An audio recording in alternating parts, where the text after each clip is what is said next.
Any questions or comments from the audience? Mayor. Who had a question? Trustee Trustee Scaletta? Rosenberg. Trustee Rosenberg. Yes. Go ahead, Trustee Rosenberg. This would be directed either to Chief Pecora or Commander Zarzinski.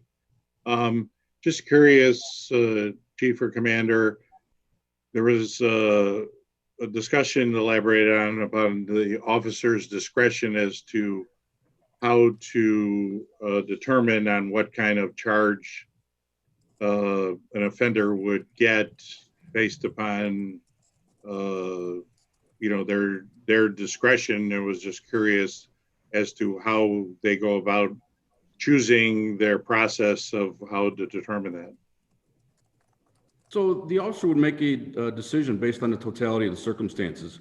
Let's take retail theft, for instance. If the officer talks to the individual and finds out that it's his or her first time, perhaps this is an opportunity to use a lesson learning experience and go through the administrative adjudication process. If the individual has prior contact with law enforcement, certainly has a documented criminal history, then You froze up, Chief. criminal proceedings through the circuit court. So does the officer, no matter where the person may have been previously arrested or ticketed or some process in another community, do we have the ability to access that data? Not at the local level, but certainly at the state level. Whether it's a driver's license infraction, we can check with the Secretary of State to see if the person's a habitual offender, and then we could charge accordingly, whether it's distracted driving through the administrative adjudication process or distracted driving through a traffic ticket, and then send them to the circuit court, where there could be enhanced penalties and certainly points against your driving record for the possibility of suspension. And the same with criminal history. We could check our internal records management system to see if we've had contact before. And let's say the person is a resident of a neighboring community. We could certainly pick up a telephone and call that police department and say, have you had contact with this person, which would weigh into the factor of whether the officer charges A or B. Just curious, is that a typical protocol where we actually would make that call to a neighboring community or another area before the supervising officer makes that final determination of the charge? Yeah, absolutely. It's being thorough. We're in no hurry to charge somebody and release them. As long as the person's detained, we've got 72 hours to press charges.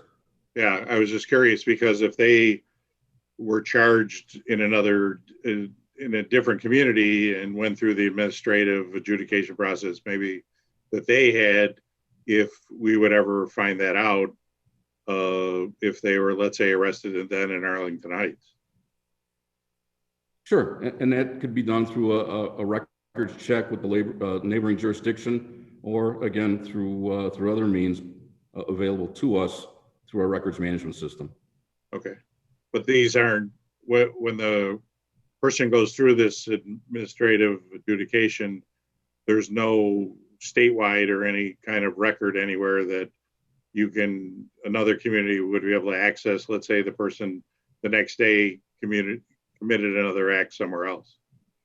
Correct. So when you're charged through the administrative adjudication, typically we do not fingerprint a person, book them, if you will. That establishes a permanent record through the Illinois State Police Bureau of Identification. Okay. Thank you. Any other questions from the village board? Seeing none, any questions from the audience? We have a motion by Trustee Padovani, seconded by Trustee LaBedz. Roll call. Trustee Padovani? Yes. Trustee LaBedz? Yes. Trustee Canty? Yes. Trustee Rosenberg? Yes. Trustee Scaletta? Yes. Trustee Schwingbeck? Yes. Trustee Baldino? Yes. Trustee Tinaglia? Yes. President Hayes? Yes. We move on then to the consent agenda. Are there any members of the board who wish to remove an item on the consent agenda? Any members of the audience wish to remove an item on the consent agenda? Any members of the board wish to vote no or pass on any item on the consent agenda? Move approval. Again. Second. Motion to approve by trustee Scaletta, seconded by trustee Rosenberg. Any further questions or comments? Seeing none, roll call. Trustee Scaletta, Yes. trustee Rosenberg, Yes. trustee Baldino, Yes. trustee Canty, Yes. trustee Tinaglia, Yes. trustee Schwingbeck, Yes. trustee Padovani, Yes. trustee LaBedz, Yes. President Hayes. Yes. Moving on then to the approval of bids, and we do have some good news tonight to report, and I call on Mr. Recklaus, our village manager. I am going to let Mr. Keeney bear this good news for us, and so I'll turn things over to him. All right, thank you, Mr. Recklaus. We did get very good news in regards to the 2020 bond sale this morning. I'm going to leave the specifics to Anthony Miceli of Spear Financial. And Anthony, if you could bring yourself up. The good news with this is that it's going to really help us with our long-term plans to lower our overall debt service for the village by, a couple $100,000 going forward. That's something we really wanted to accomplish with this bond issue, in addition to getting the best rates that we could, possibly hope for. This is clearly the lowest rates I've seen in my entire career. It's good time to go out for bonds. And with that, I'm going to turn it over to Anthony Miceli. He's with Spear Financial, and they coordinated this. They're our financial consultant for bonds. So Anthony, if you could tell them a little bit about the village's rating itself, as well as the bond sale too. Thanks. Absolutely. Thanks, Tom. Good evening, Mr. Mayor and village trustees. So as Tom mentioned, we had an excellent sale this morning for the village's general obligation 2020 bonds. In total, we received 32 bids by 8 bidders in an open auction process, with the winning bid coming from Huntington Securities.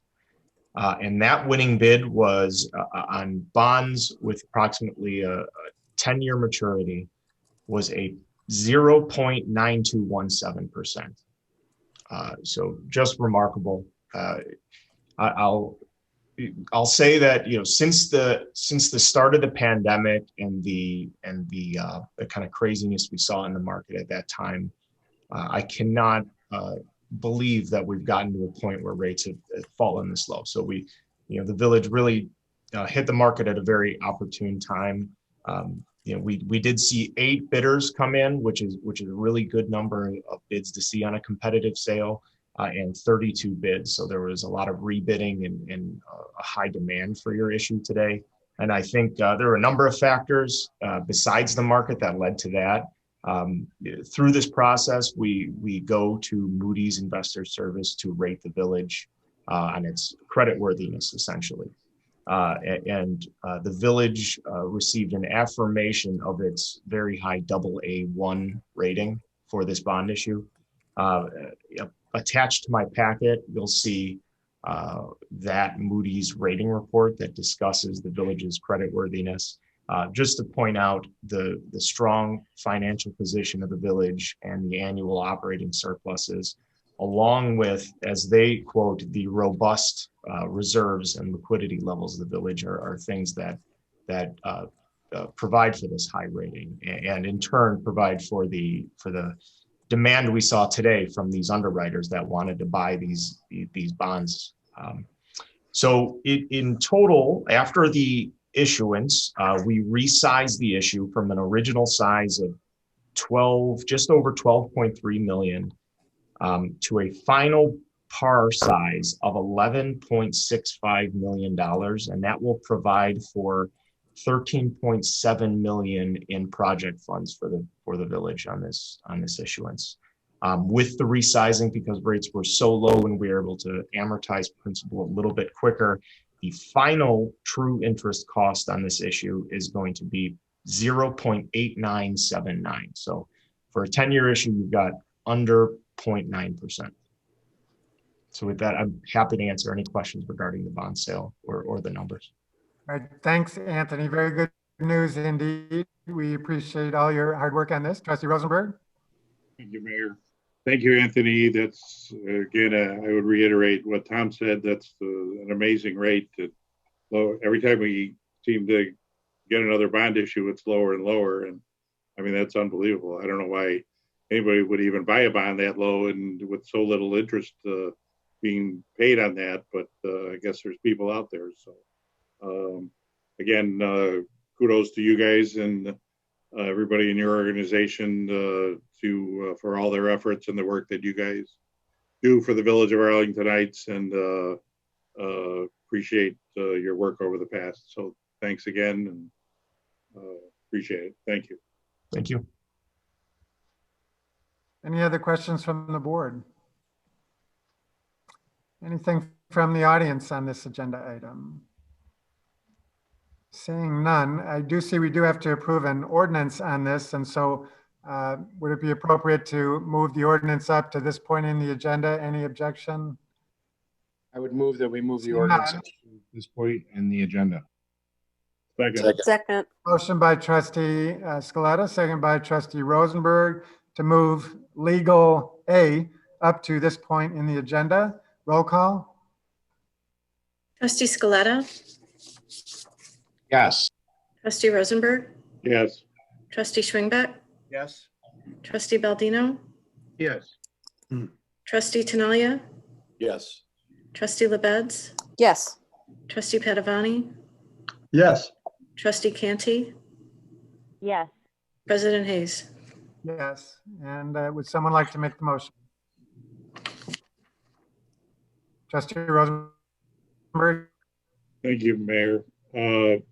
I'd move approval of the ordinance providing for the issuance of, I think would it be $11.65 million in general obligation bonds? Is that That's the correct. correct number?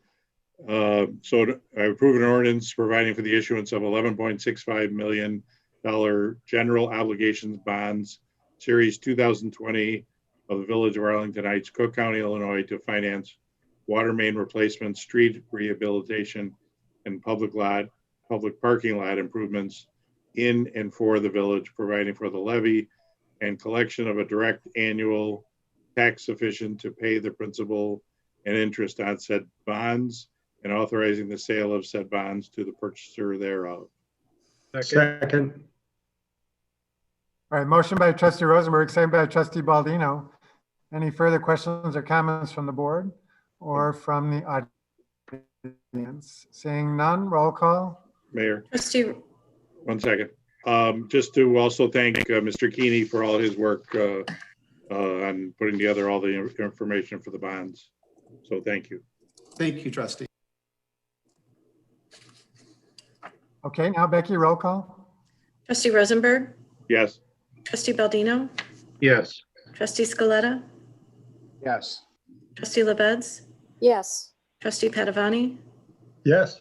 Trustee Canty, Yes. Trustee Schwingbeck, Yes. Trustee Tinaglia, Yes. President Hayes. Yes.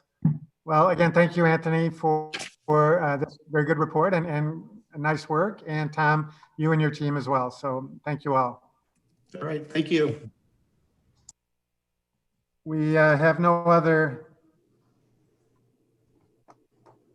approval of bids, and so we'll move on then in the agenda to new business. And we do have one item tonight. That's the Arlington 425 Planned Unit Development Ordinance 19-019 request for extension. And are the petitioners present for this?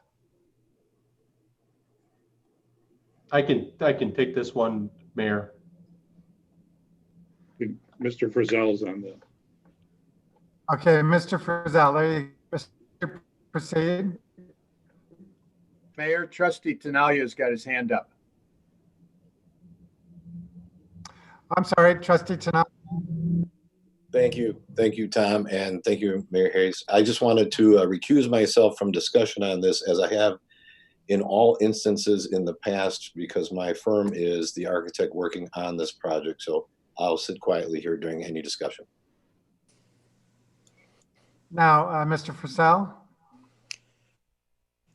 Yes.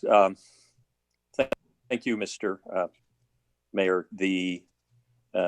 Simply what is before you is the continuing of the request for the 1-year extension of the plat, subdivision plat and preliminary plat. 3-month approval was previously granted while we discussed the necessity of an easement, possible easement in this right-of-way, which is no longer an issue. And therefore, this is a request for the balance of the 1-year extension, which the board said they would consider 90 days down the road, which is now. So we respectfully request that the board approve the extension for the balance of the 1 year for each of these 2 extensions. All right, thank you, Mr. Fussell. Comments from the staff, Mr. Recklaus or Mr. Perkins? As Mr. Fussell said, the board granted a 90-day extension to encourage, instead of a 12-month extension back in June, to encourage an expedited 3-way discussion between ComEd, the developer of Arlington 425, and the developer of Sigwalt 16. That issue has been resolved and staff recommends granting the additional 9-month extension at this time.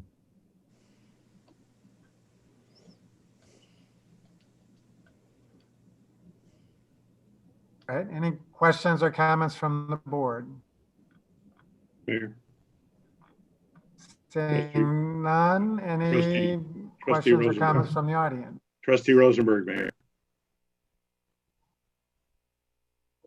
Can you hear us, Mayor? Rosenberg has a question. Okay. Trustee Rosenberg. Just a question for Mr. Frizzell. Mr. Frizzell, just curious if the expectation is that you think you'll need the whole additional 9 months to proceed forward, or is there an expectation maybe of sooner than that? The way things are today and moving along with the uncertainty of the financial markets today, and no one knows what the future will bring over the period of the next 9 months. The issue is not only the necessary financing we need, but other issues relating to the interest and developability of the property, the ability to collect or charge the rents that we have based our project and income on. And I would say that we do need the entire balance of the year. However, we are working diligently to move this project forward. We do not want to ask for an additional extension unless absolutely necessary.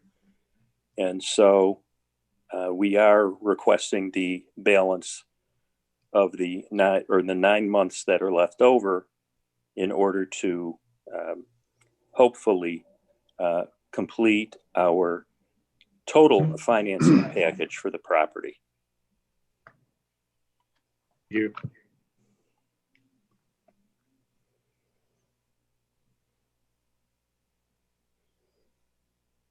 Thanks. Any other questions from the board? Trustee Scaletta, Mayor. All right, Trustee Scaletta, go ahead. Thank you. Very pleased that that the developer was able to make progress in the past 3 months. So I would be willing to make the motion at the appropriate time, unless there's any other questions for you, Mayor. Why don't you go ahead, Trustee Scaletta? Thank you. I would move to grant the extensions of the zoning approvals so that the preliminary plat of subdivision approval would expire on June 3rd, 2021, and the PUD approval would expire on June 3rd, 2022. Second. Motion by Trustee Scaletta, seconded by Trustee LaBedz. Any further questions or comments from the board or from the audience? Seeing none, roll call. Trustee Scaletta, Yes. Trustee LaBedz, Yes. Trustee Rosenberg, Yes. Trustee Schwingbeck, Yes. Trustee Padovani, Yes. Trustee Baldino, Yes. Trustee Canty, Yes. President Hayes. President Hayes. Yes. Well, Thank good you. luck, Mr. Purcell and team. We are all looking forward to the day when we get a shovel in the ground. So All equally, if All not right. more. Thank you so much. Thank you. Thank you all, and have a good evening. good luck. Thank you. All right, there is no other new business, so we'll move on then to legal in the agenda. We've already taken care of item A, and so we'll move on to item B, an ordinance granting an exception by approving a pilot program for a recreational marijuana facility at 1816 South Arlington Heights Road. Mr. Recklaus? Thank you, Mayor. A few meetings back, the board did direct staff to work out the details of a possible pilot program with Verilife, the existing medical marijuana facility on South Arlington Heights Road. They already have a state license to sell adult use cannabis, and they wanted to get local approval to do so. So there's two ordinances before the board tonight related to adult use cannabis. One would enable an 18-month pilot program with Verilife for the sale of adult use cannabis. The pilot program includes a couple of components. One would be an agreement for them to provide a payment in lieu of taxes from the time they begin sales until the end of this calendar year that would be equal to 3% of their gross sales. The second ordinance would create a cannabis tax of 3%, which would go into effect on January 1st of 2021. That's the earliest such tax could be put into effect. Adult use sales would also be subject to regular and home rule sales tax. Verilife, given that some of the concerns we heard at the first meeting and some of the challenges that other municipalities have faced with adult use cannabis related to parking, Verilife would also conduct a rolling parking study throughout the pilot program with data collected simultaneously. Staff is still working with them on the format of the study, but this would allow the village to develop parking rules based on real experience if we are allowed to allow additional adult use cannabis locations sometime in the future when the pilot program is complete.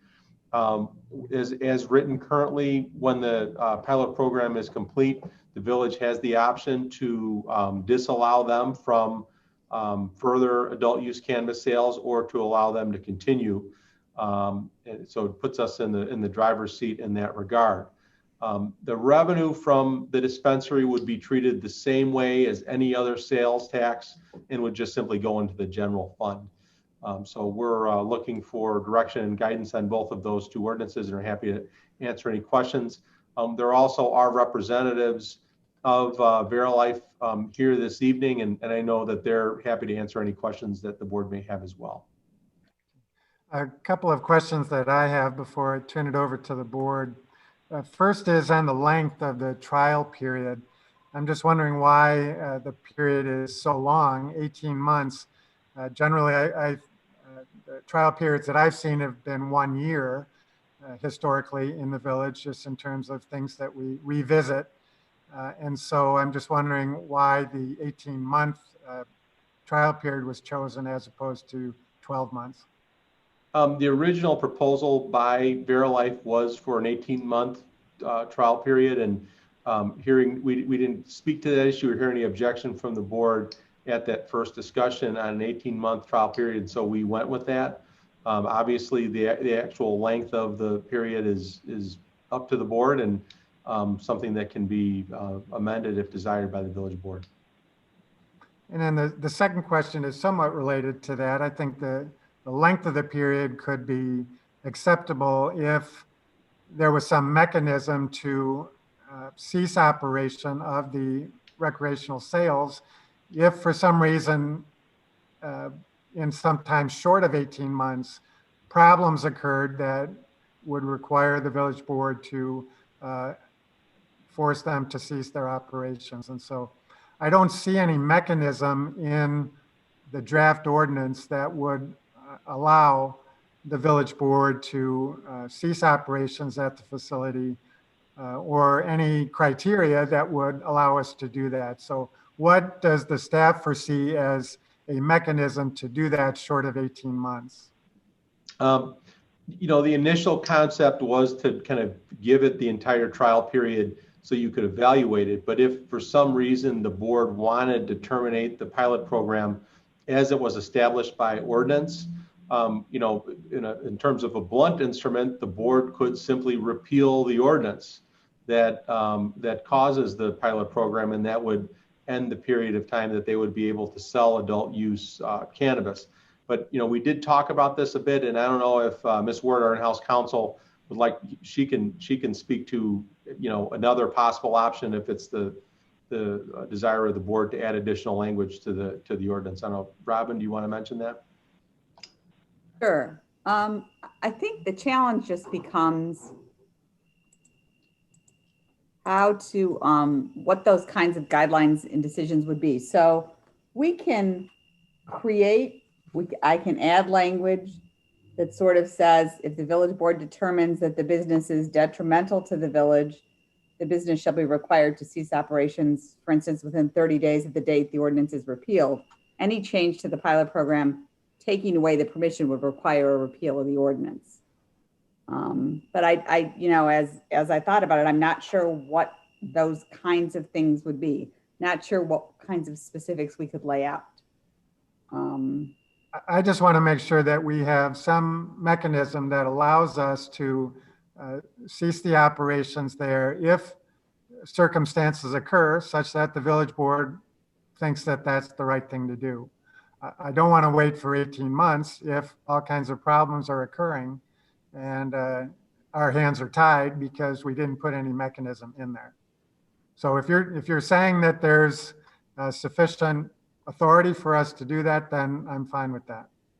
Well, no, what I just read was proposed language to ensure that there was language that I just drafted this afternoon.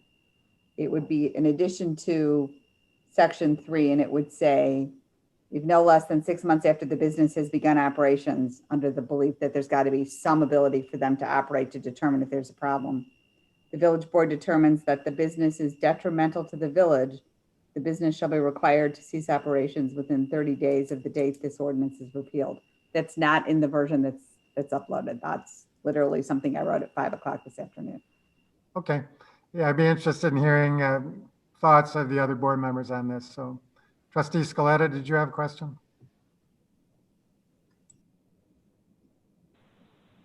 Yeah. So the village board, without the language that Robin just read, could we repeal it at any time, Robin, the ordinance?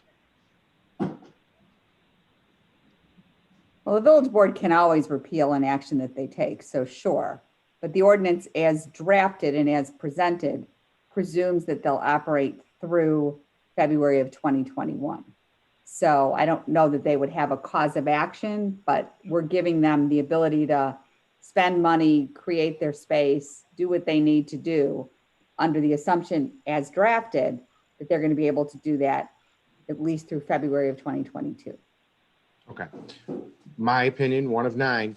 Verilife has been a good business in our town and has been responsible all this time that they have been in town. Obviously, now that they're expanding into adult recreational, I think our biggest concerns had to do with, with parking and making sure that they operated their business efficiently and did not create any problems in the community.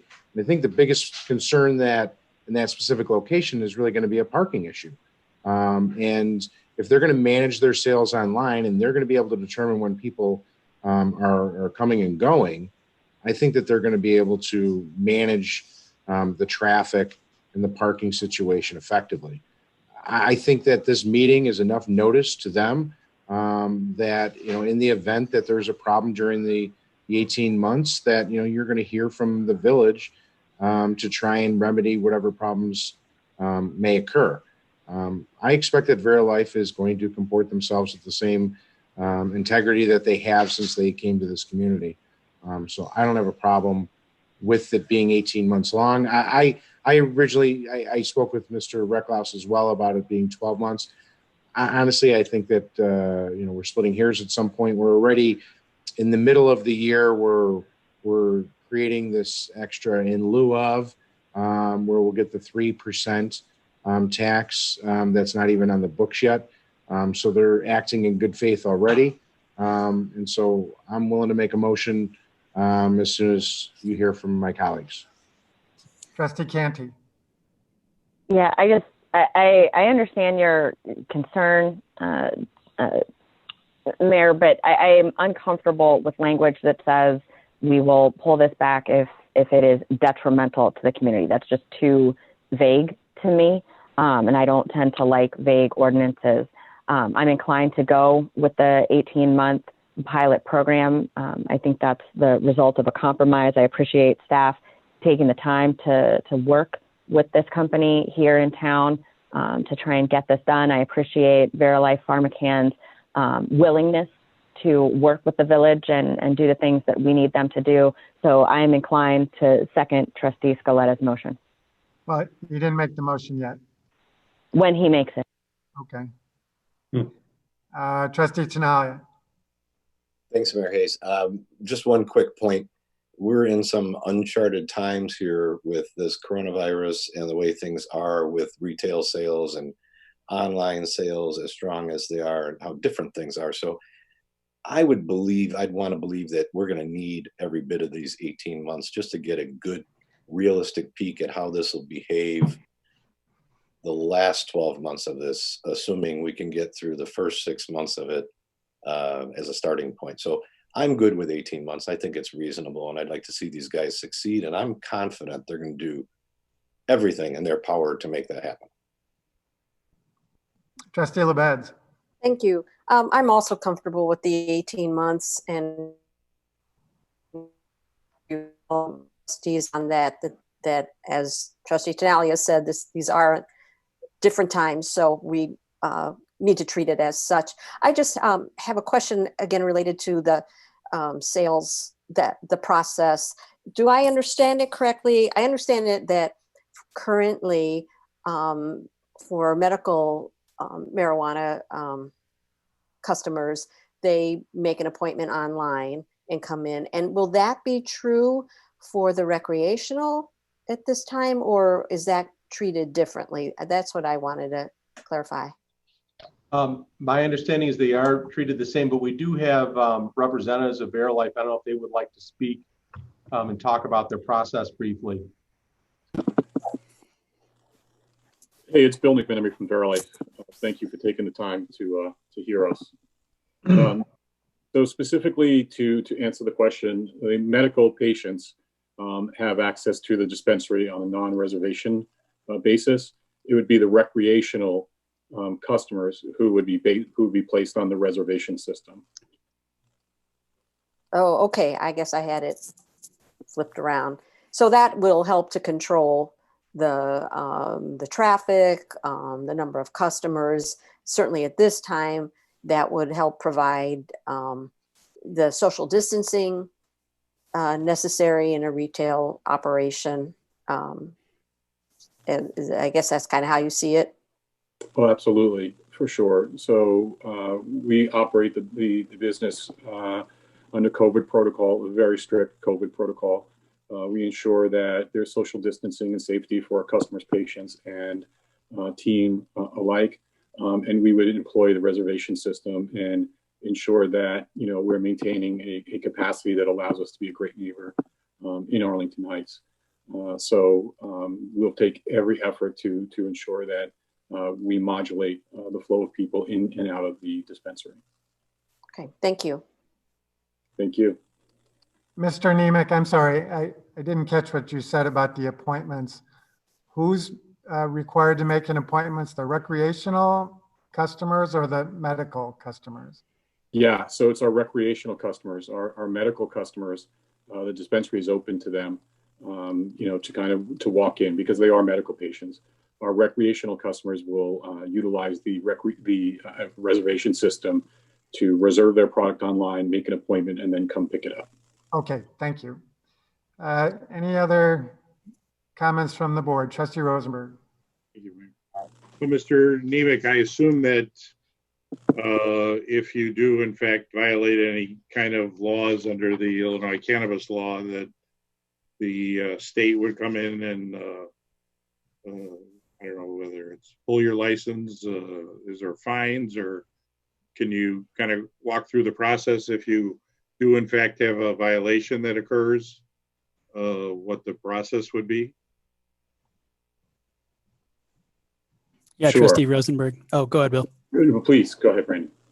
Yeah, Trustee Rosenberg, we're actually monitored 24/7 with remote access to our state regulators. So at the dispensary level, it's the Illinois Department of Financial and Professional Regulation has full camera access to every square inch of the internal parts of the facility and are monitoring our business practices on a daily basis and can remote into those cameras after hours if need be, along with the Illinois State Police. Both have remote access into our facility and are monitoring for compliance. We also have a very close working relationship, as you can imagine, with our state regulators and with the state police and with local law enforcement in the village of Arlington Heights, in order to ensure that we're always complying with state and local law as we continue to roll out our operations. So to further my question, so if you do end up having some kind of violation, is it the state police that come down with you, or professional regulation, or all of them, or? It would depend on the type of violation, but if it were some sort of violation related to our business practices, it would be the Illinois Department of Financial and Professional Regulations, the state regulator there. The state police also have the ability to monitor inventory controls and things of that nature, and either has the ability to sanction us in the event that there's any sort of compliance violation. And we, as the village of Arlington Heights, have any kind of local control over this, as far as, or would we then have to call in the state to, determine a violation of, in our opinion, or anything? We would, the village certainly would report and or investigate any reported violation that we, received. We also, as local law enforcement, we have the ability to do undercover operations as we do with liquor and tobacco. And we've mentioned that to Fairlife representatives, and they said that they welcome the scrutiny. That's something that they don't have any issue with. And so just as we do with any other tobacco or liquor establishment, we would engage in that type of, activity. The only difference is rather than reporting it to the local liquor commissioner, we report it to the state, and they would be in charge of the, determination of any kind of penalty. So there's a question for Robin. Robin, based upon the way this ordinance is drafted, I assume it encompasses everything that was just talked about, as far as if there is a violation, that because it mentions about the Cannabis Act and compliance under that public act and everything. So well, it doesn't address violations in any way, shape, or form. This is just how our pilot program is going to operate. It talks about being pursuant to the provisions of the Cannabis Regulation and Tax Act. Well, and if you're talking about Section 2, Paragraph 4, that relates to taxes. Well, on the one approving a pilot program, it talks about, whereas on November 4th, 19, pursuant to the provisions of the Illinois Cannabis Regulation and Tax Act, Village adopted ordinance 19-045, right, prohibiting all types of adult cannabis business establishments, etc. So sorry, Trustee Rosenberg, I'm not understanding the question. Well, I'm just asking if, because what was addressed was as far as compliance under regulations and things, pursuant to cannabis. If there was a violation, could we pull the 18-month program and say, it's in violation of that, and revoke the prohibition of that pilot program? Well, if they have a violation that has them in trouble with the state, they're going to have bigger problems than our pilot program. I mean, Okay. if they have licensing issues, then by definition, they can't operate. Okay. So I'm just asking as far as, because there's, the draft language that you were talking about putting together, saying that, if there was due cause, I didn't know if that would project onto a violation of the Cannabis Act or anything. No, if they have trouble with the state because they're not operating in accordance with the state provisions, their doors will close anyhow, separate and apart from us. Okay. I mean, again, the state controls everything about this business. The state is in complete control about the licensing, about the operations. All of those things are controlled by state statute. If they don't follow those, the state's going to be all over them. This will disappear because the state's going to shut them down long before we're going to have any say in the problem. So what the mayor was asking then, something about due cause isn't really enforceable per se, because all this is being governed by the state. Well, no, what's being governed by the state is the licensing. What the mayor was talking about was if the board decides that just the business itself, because of the way it's operating or what's happening out in the parking lot or whatever, is detrimental to the village. That's a different thing. And that's a much harder thing to measure. It's a much harder thing to set standards for. Right. State licensing is a no-brainer. If they don't follow the state licensing guidelines, they're in trouble. They're smirking because they know that. And there's nothing that we don't even have to get involved with that because the state's going to take care of that.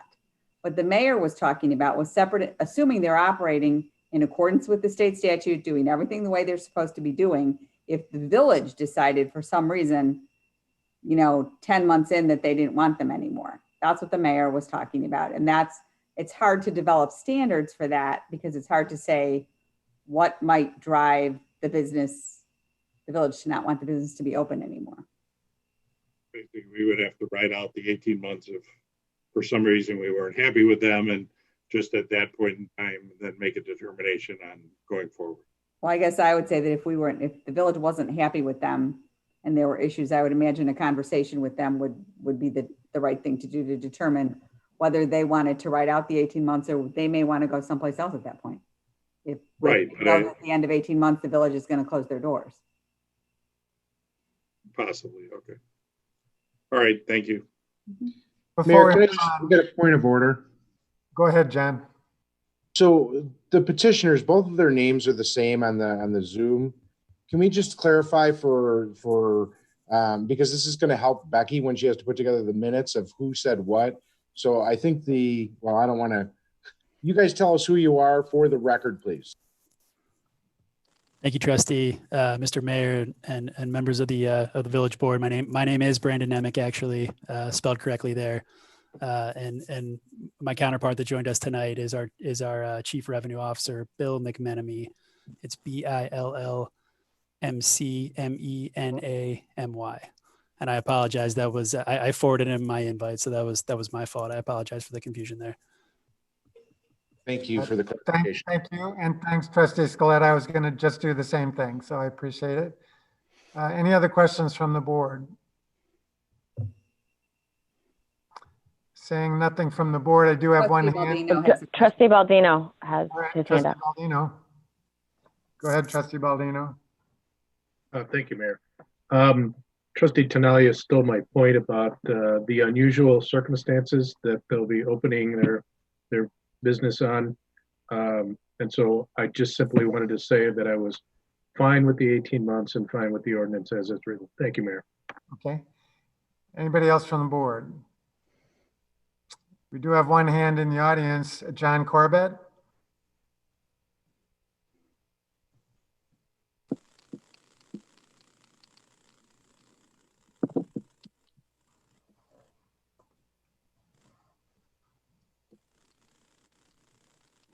You're muted, John. John, you're on mute.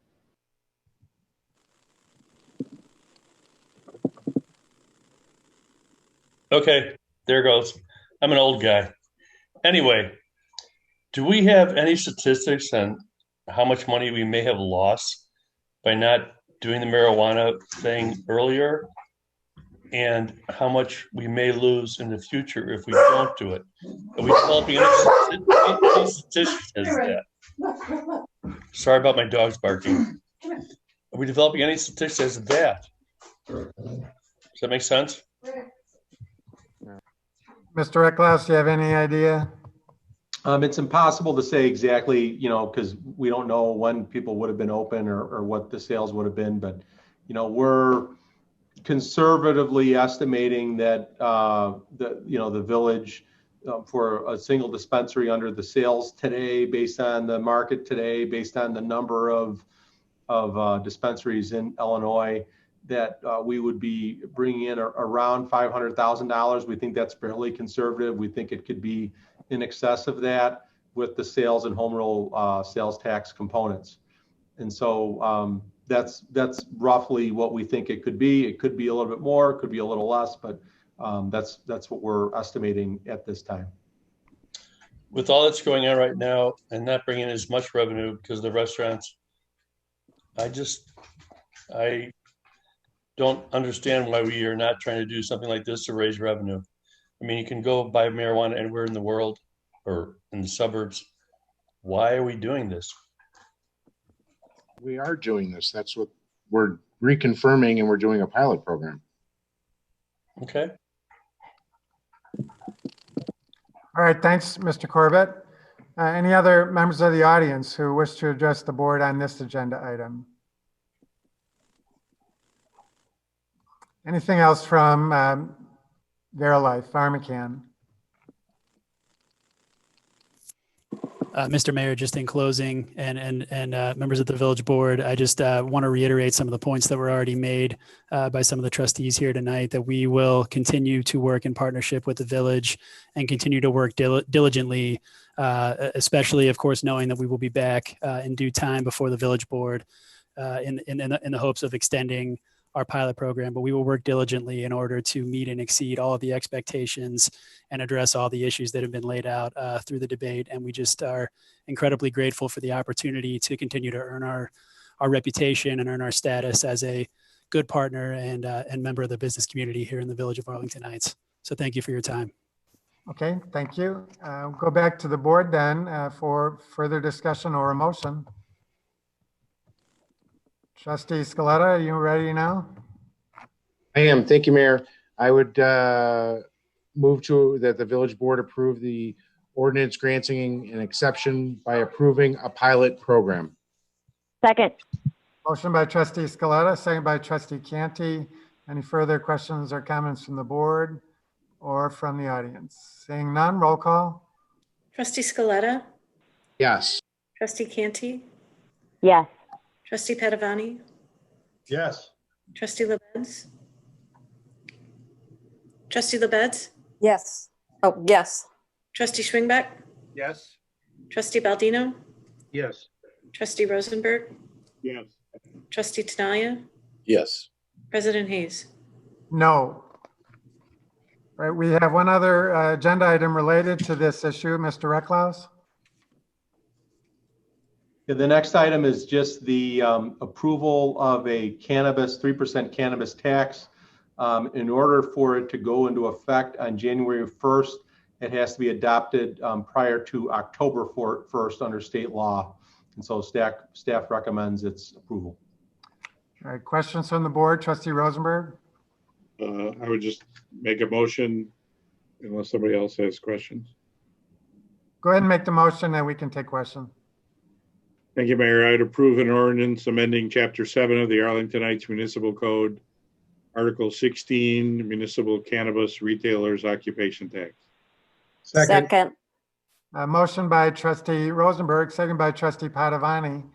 Any questions or comments from the board? Trustee Tinaglia. Just really quickly, Randy, the 3%, how is that number determined? Is that the highest, the lowest, the middle? What does that number mean? And how do we get it? It's 3% of the gross sales for adult use cannabis. And for anybody listening who wants to know how that number came about, where did we get that 3% from? That's the amount that's allowed under state law.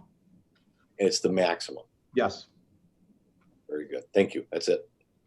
Any other questions or comments from the board? Any questions or comments from the audience? Seeing none, roll call. Trustee Rosenberg, Yes. Trustee Padovani, Yes. Trustee Tinaglia, Yes. Trustee Baldino, Yes. Trustee Canty, Yes. Trustee LaBedz, Yes. Trustee Schwingbeck, Yes. Trustee Scaletta, Yes. President Hayes. No. We move on in the agenda to the report of the village manager and a discussion regarding Arlington al fresco. Mr. Recklaus? Thank you, Mayor. Tonight, we're asking that the board provide some direction on the possibility of extending Arlington al fresco. Under our current authority, the program would end on September 8th. This concept was developed, as you all know, in response to the economic problems caused by the COVID-19 pandemic to give our restaurants a safe way to serve customers, keep their doors open, and keep their staff employed. Tonight, staff is recommending the extension to November 2nd or the first snowfall, whichever is first. Staff is continuing to brainstorm and work with downtown stakeholders on options that generate some customers during winter months, but at this time, we don't have a plan to do so safely, so we're only asking for an extension November 2nd or first snowfall at this point. Based on the feedback that we've received, including the 245 emails we've received on the subject, the program has been viewed as a major success. 84% of the emails specifically discuss individuals wanting the village to hold Arlington al fresco on an annual basis. But even more than that, we're positive in nature.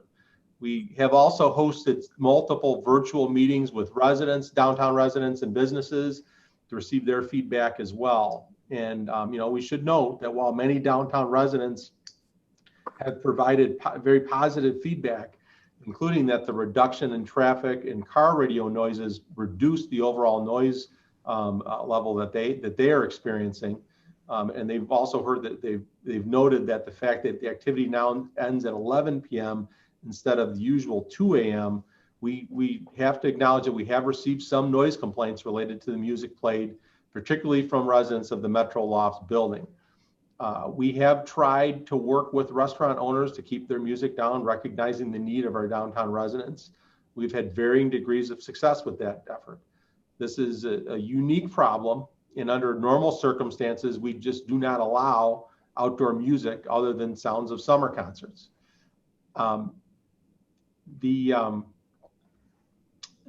However, this year we've allowed the outdoor music because we know that certain businesses are dependent on music to maintain their operation, as they are music venues first and restaurants second. If at some point in the future we do discuss making elements of Arlington al fresco an annual program, which we're not here to discuss tonight, staff believes we would revert to putting music back indoors, other than community concerts as in the past. But again, that's not what we're here to talk about tonight. So along with the question of the extension, staff would like to get further direction from the board on the issue of outdoor music, and specifically whether or not restrictions should be placed on businesses with live music in light of the complaints that we have received. Obviously, there's a variety of restrictions that could be considered, and they are outlined in our attachments. We won't go through them one by one.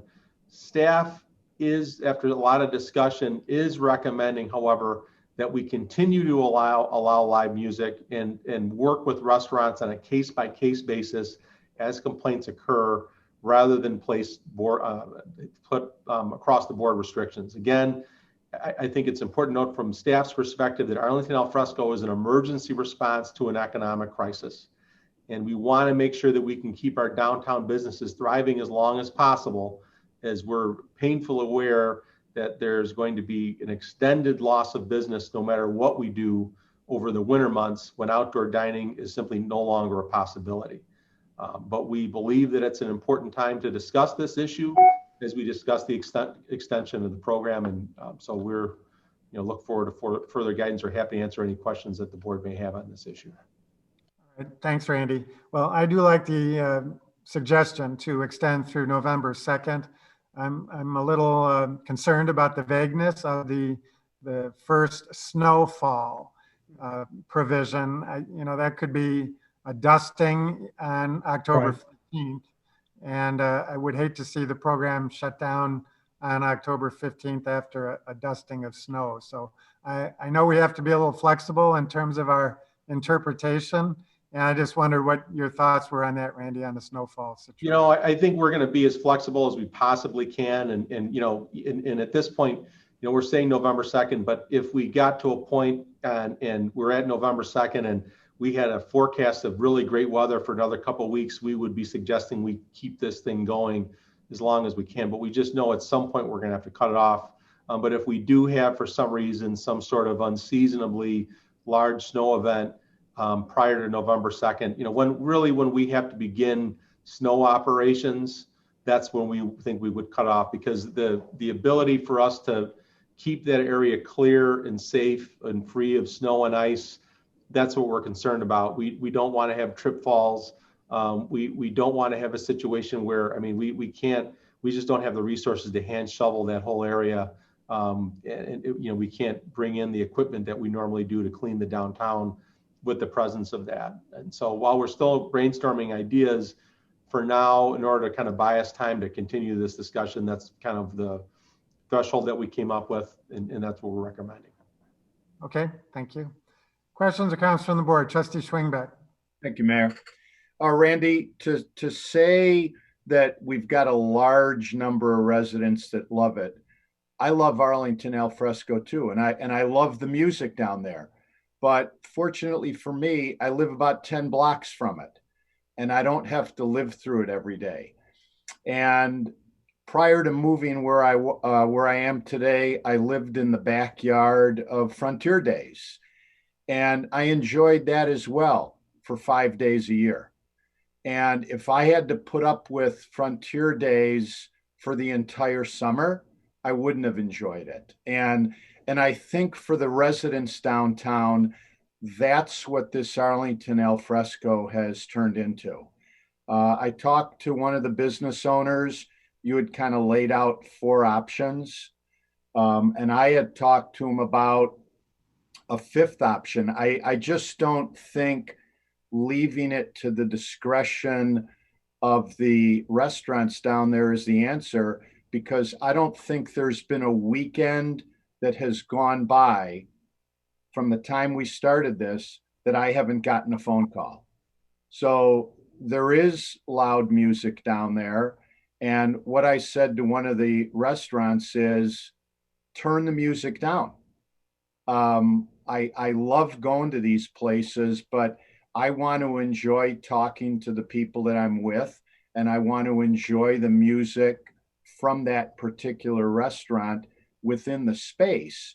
And I don't think the restaurants need to be entertaining with music the entire downtown area. So if we're sitting down the block, say at Peggy Canane's or La Tosca, we don't need to hear music from 2 or 3 blocks away. So I would like to see the music continue. I would like to see the outdoor al fresco continue as long as we can. It is a big success, and I think our residents do love it. But we've got to control the music. We've got to turn it down. And somehow folks with authority, either police or village staff or anybody else that you want to give authority to, has to be standing at the entrances or at Vale and Campbell, keeping the music to a minimum so that the residents can live in their condos and enjoy their own activities and not have to listen to the music. So that's what I'd like. I've sat there on occasion. I've seen, we've got signs up at the entrances. I've heard loud music. I've seen dogs coming through the al fresco zone, people riding their bikes, people skateboarding. We just don't have any oversight at all. Thank you. Trustee Padovani. Thank you, Mayor. I do echo Trustee Schwingbeck's comments here about how wonderful Arlington Fresco is, how much our residents and people outside our town actually have enjoyed coming here and getting away from the quarantine, I guess I'll call it, or the cooped upness of being at home or in wherever they are. It's a really, really unique setting for Arlington Heights, and I think it's distinguished our town all kinds of ways that I think we didn't even anticipate. I think we've got something very, very special here that needs to continue now, and I would hope in the future too. But I would echo that we have, about 2,000 residents who live downtown in those condo buildings. And I personally have been involved in those same calls and comments about the loud music. And to investigate it further, I actually went up to one of the condos in the Metro Lofts, all the way to the 7th floor on last Friday, after I listened to the music at street level. And having had some sound experience myself with my own bands, I was actually surprised to see how much louder it was at altitude, I'll call it, or up high. And it had to be something to the effect of the hot air was bringing the music or the sound waves up higher. But the important point of that research was I spent 2 hours in that condo listening to the music outside and the levels, but also trying to do the things inside the condo that the individual owner wanted to do as in their home. And it ranged from trying to watch the TV, which he showed me that there was a setting of 10 on his set that he would normally listen to. And with the windows closed, it was almost 20 that we had to have the set on in order to overcome the music, the noise from outside. And of course, when we opened up the windows, it was even louder than that. What struck me is as the night went on, the volume of music went up. It wasn't just that it stayed the same the whole time. It got louder and louder and louder. Which then, as you think about what Trustee Schwingbeck was saying, Frontier Days for 5 days. These folks have been listening to this, and if we go into November, we'll be listening to it for 5 or 6 months. And that's something we need to really consider for the music of Al Fresco. The rest of Al Fresco is just a wonderful experience for so many people. I would love dearly to see the music venues continue with their music, but it would have to be with the understanding that the music stay within their premises or within the boundaries of their venue, whatever you want to call that. How they do that, I mean, with little speakers on every table. I've heard about those Bluetooth speakers that are just incredible what they can do. Or whether they point the speakers inward instead of outward. What I saw last Friday, the speakers were pointing outward. Whatever it is, I would dearly love to see them continue, but I don't want to hear and I don't want to see the residents experience what they have been experienced, what I experienced last Friday night. Thank you. Right. Who else on the board has questions? Trustee LaBedz. Thank you, Mayor Hayes. I also have experienced, along with Trustee Padovani, the particular residence condo. I wasn't there as long, but it was interesting that when you're down at ground level, some things don't sound quite, some of the music doesn't sound quite as loud as when you get up to a much higher floor. And I also took the time to go up on the parking garage too, and I could hear music seemed to be louder up there, and I guess that's how sound travels. But another concern that I have is that I think we need possibly more foot patrols or whatever. There's children lingering on the top of the parking garage, and that's not a place where they should be hanging out. they, at the time I saw them, they weren't hanging over the edges, but we had gotten a report that children have been doing things like that, and we really need to have some controls of somebody coming through to watch them. And then when everything is just on a complaint basis, where does the burden lie? The burden lies on really that somebody makes a complaint, and in fact, someone who's been bothered by music or whatever, loud noises, congregating people late into the night or early trucks. After a point, I can imagine it gets quite frustrating to, bring it up over and over again and feel like you haven't been heard. So that's a concern that I have. I really want to see this continue. It's been, it's so important for the residents. I too have gotten many comments from people who just out of the blue said, "Oh, we love Arlington al fresco. We go down, when we can." I love it too, but I do think we need to figure out some balance and also some of these other concerns of people like the kids on the parking garage, or people riding bikes when they're not supposed to through the area. They're walking their bikes is one thing, but when they're riding them, that's something else. So those are some of my concerns. Thank you. Any other comments from the board? Trustee Tinaglia. Thanks, Mayor Hayes. It's interesting how it's always a surprise. I mean, there are things that you just don't bargain for. You set up these wonderful programs and you get these surprises that come around. And here we are talking about a project that was designed to, as Randy put it, safely serve customers and save jobs and businesses.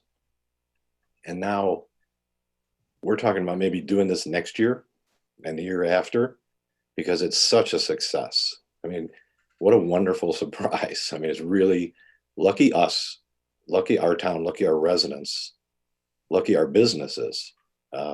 This was some really good foresight by our staff, some of the businesses who were instrumental in making it happen. We were lucky to be the trustees to give it our blessing. It's awesome. I have so many conversations with people who just can't believe how lucky we are to have this here. And just like anything else, though, one kid that does something accidentally up on a roof wrecks the whole thing. One person who rides a bike through the middle and knocks over an older person and breaks a hip, or things can happen. So I guess where I'm going with this is, whether you're talking about music or we're talking about accidents, I think it behooves us to get in control, under control, have some better form of guidance, rules, kind of like the opposite of defunding the police right now. Let's go ahead and make this a safe place. Not that we have to start laying out fines, and that's not what I'm after, but let's give the people who own and operate some rules. Let's have some guidelines. What do we expect? I remember, Randy and Robin, maybe you can correct me if I'm wrong, but we talked about in the very first meeting, when this even came up as a just a brainstorming, there was going to be no music. There was no music outside. We talked about maybe doing something in the park, no music. We forgot about, there's a couple of businesses in town who really, depend on music. So this is a tough one. I mean, I love what we have in every respect, but I will tell you, being in a band myself, those buildings down there are like a canyon, and the sound bounces off of those masonry walls, and it just gets louder and louder, and it rises. And by the time you're up at the 7th or 8th or 7th floor up there, it's loud and it's uncomfortable, I'm sure, for some people. And I know Chip and Chris and the guys from the piano bar, they don't have any intention of making anybody uncomfortable. They're trying to save their businesses. So we have to help them. We have to help them. We have to give them some rules, give them some guidance, and give the people who spend the money down there in residences some comfort. So how we do that, I'm not really sure, but I'm going to ask Randy, and Charles and Chief Pecora to offer some thoughts on how do we keep this back under control so everybody's happy. And that's where I want to be. Mr. Recklouse? I just wanted I don't want to, the music issue. I know that conversation's ongoing, but I did want to point a couple of things in terms of bicycles and the top floor of the deck. Even in the daytime issue, we have seen an increase in the number of, young people that are hanging up at the top of the fifth floor of the deck. I think particularly this summer, we've seen an increase in the popularity of kids riding their bikes and skateboarding again, because there's nothing else to do. We have been talking with the police department over the last week or so about some strategies to engage in more enforcement up at the top level of the deck, because we've had the same reports and we're going to be putting that into effect. As far as skateboarding and bicycling through al fresco, there's a couple of things that we're doing. We've had officers talking to, starting this week, they've been more aggressive, the PSOs talking to people riding their bikes, telling them to dismount. We're also moving we have our large flashing changeable message board. We're going to be rotating that through the four entrances beginning, I think, today, with messaging about, dismount your bikes, don't bring your dog in here, keep your mask on, etc. Some of those messages to help with some of those other minor complaints that we've had, to trying to keep that up. It is very difficult we do have officers that they're not there throughout the entire event, but the officers assigned to that beat, they have to get out of their vehicle and walk through periodically and make their presence known. And they do go up to the parking deck. Obviously they can't be there at all times. There are times when they do kind of, ask people to disperse if they're doing things they shouldn't be doing up on the fifth floor of that deck. But it is something that we're working on actively. And as Trustee Tinaglia said, there are, just some side effects to this that, like anything else you do, you have to kind of roll with the punches and figure out solutions to. And so we're actively working on those. And we think we're going to be able to make some improvements there through some a little bit more active enforcement. Obviously, the music issue is one that we're looking for guidance from the board on. Anybody else on the board? Trustee Padovani? Thank you, Mayor. Just as a follow-up for Randy, what you're doing for obviously the safety issues sounds good. What can be done about the music or the noise level issues? It's up to the board has the ability to eliminate music, limit the hours of music. If we want to engage in our nuisance ordinance, village staff would have to be able to be invited to a resident's home. And in the standard for it to be a violation of our nuisance ordinance is that a reasonable person has to find the noise volume objectionable over a sustained period of time. That's the standard that in the law. It's rare that we get noise complaints that are actionable. We have had one or two in recent years, but really not that often. But we would need to have a village staff member and a code enforcement officer have a finding based on an actual observance in a residence that noise level prevents the individual from engaging kind of the reasonable enjoyment of their home. It couldn't be done outside. It couldn't be done in a hallway. It would have to be from their home in order for that finding to be made. And then at that point, a code enforcement action could be taken against that business. We have not had, to my knowledge, any of our code enforcement officers take those type of make that type of finding or be in anyone's home to take that measure. I'm sure that there are residents that probably would invite us to go, and we'd be happy to go and listen. And I know that it's not consistent across nights, but it doesn't have to be every night. It just have to be on a given night over a sustained period of time. We could go that route, or there could be restrictions placed on the individual on the hours, on the frequency, on the days that are allowed. All of that are things that the board, could do if they so desired. And what I've heard is hours and frequency are certainly issues, but the volume just keeps coming back again and again. It's the volume of the music. And yes, the duration of going into late for a lot of people, late at night for them.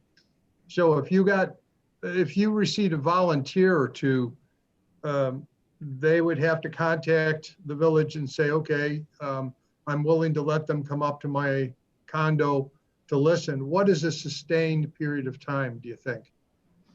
I don't know if Ms. Ward wants to comment on that from a legal perspective, if there's a standard she has in mind.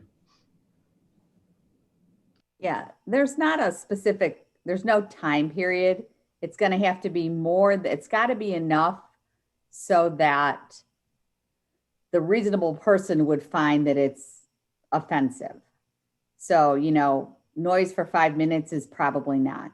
Noise for 35, maybe. It's got to sort of disrupt somebody's, I'm going to throw a legal phrase out there, the quiet enjoyment of their property. That's what it has to do. So you can't measure it because it's going to depend. So it's just one of those things where if you stand in someone's apartment or condo and you're there for half an hour or 40 minutes and there's just loud music disrupting their ability to do anything in their apartment, that's going to be actionable. Mm-hmm. But you sort of have to, the joke is that it's sort of like obscenity, when you see it. It's sort of, this noise is sort of the same kind of thing. It's one of those things where you sort of have to experience it to determine whether or not it's a problem. Okay. And when you say actionable, and Randy even, when you say that's something we'll act on, what would be the action? Well, one option is to write them a ticket. Is to write the business a ticket for a nuisance. The other option is to go down there, tell them to turn it off and not run it again. Those are the spectrums. One of the things, and I don't know if this has happened either, I know this happened with another issue, noise complaint downtown, is sometimes if you take the business owners to the condos and let them hear the impact of the music, sometimes they don't have an understanding of what their music is doing either. Mm-hmm. Yeah, I'd agree. And we certainly, any code enforcement situation, our goal is always compliance. In this particular case, we have tried to be understanding for the businesses given the unique circumstances that we have here. But obviously, we have received some complaints, and that's why we're talking about this. Is we want to get an idea of how far the board would like to go, because this has all been kind of an experiment in a lot of ways, but also really, again, we see it as a response to an economic issue. And we're hopeful that we would be tinkering with this thing as we go and eliminating the problems and having people come to, find common ground. And we have not found sustained success in that area, admittedly. And so changing rules or going to enforcement on a case-by-case basis are certainly options we can pursue if the board, wishes us to go that route. Okay.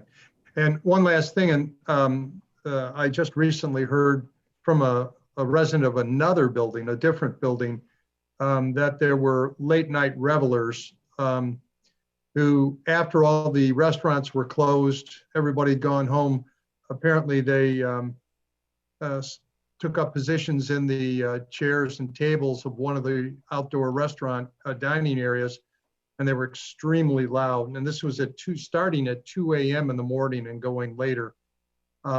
Is that something that the village would be sending police officers to routinely check the area, or does that resident have to call 911 to report that type of activity? Well, one of the compliments we've gotten multiple times from downtown residents have been that they like that generally things are shutting down at 11 versus 2. That type of complaint that you referenced would be something we would get routinely in a normal summer. That, you know, late night, people maybe have had a couple of too many drinks, making too much noise.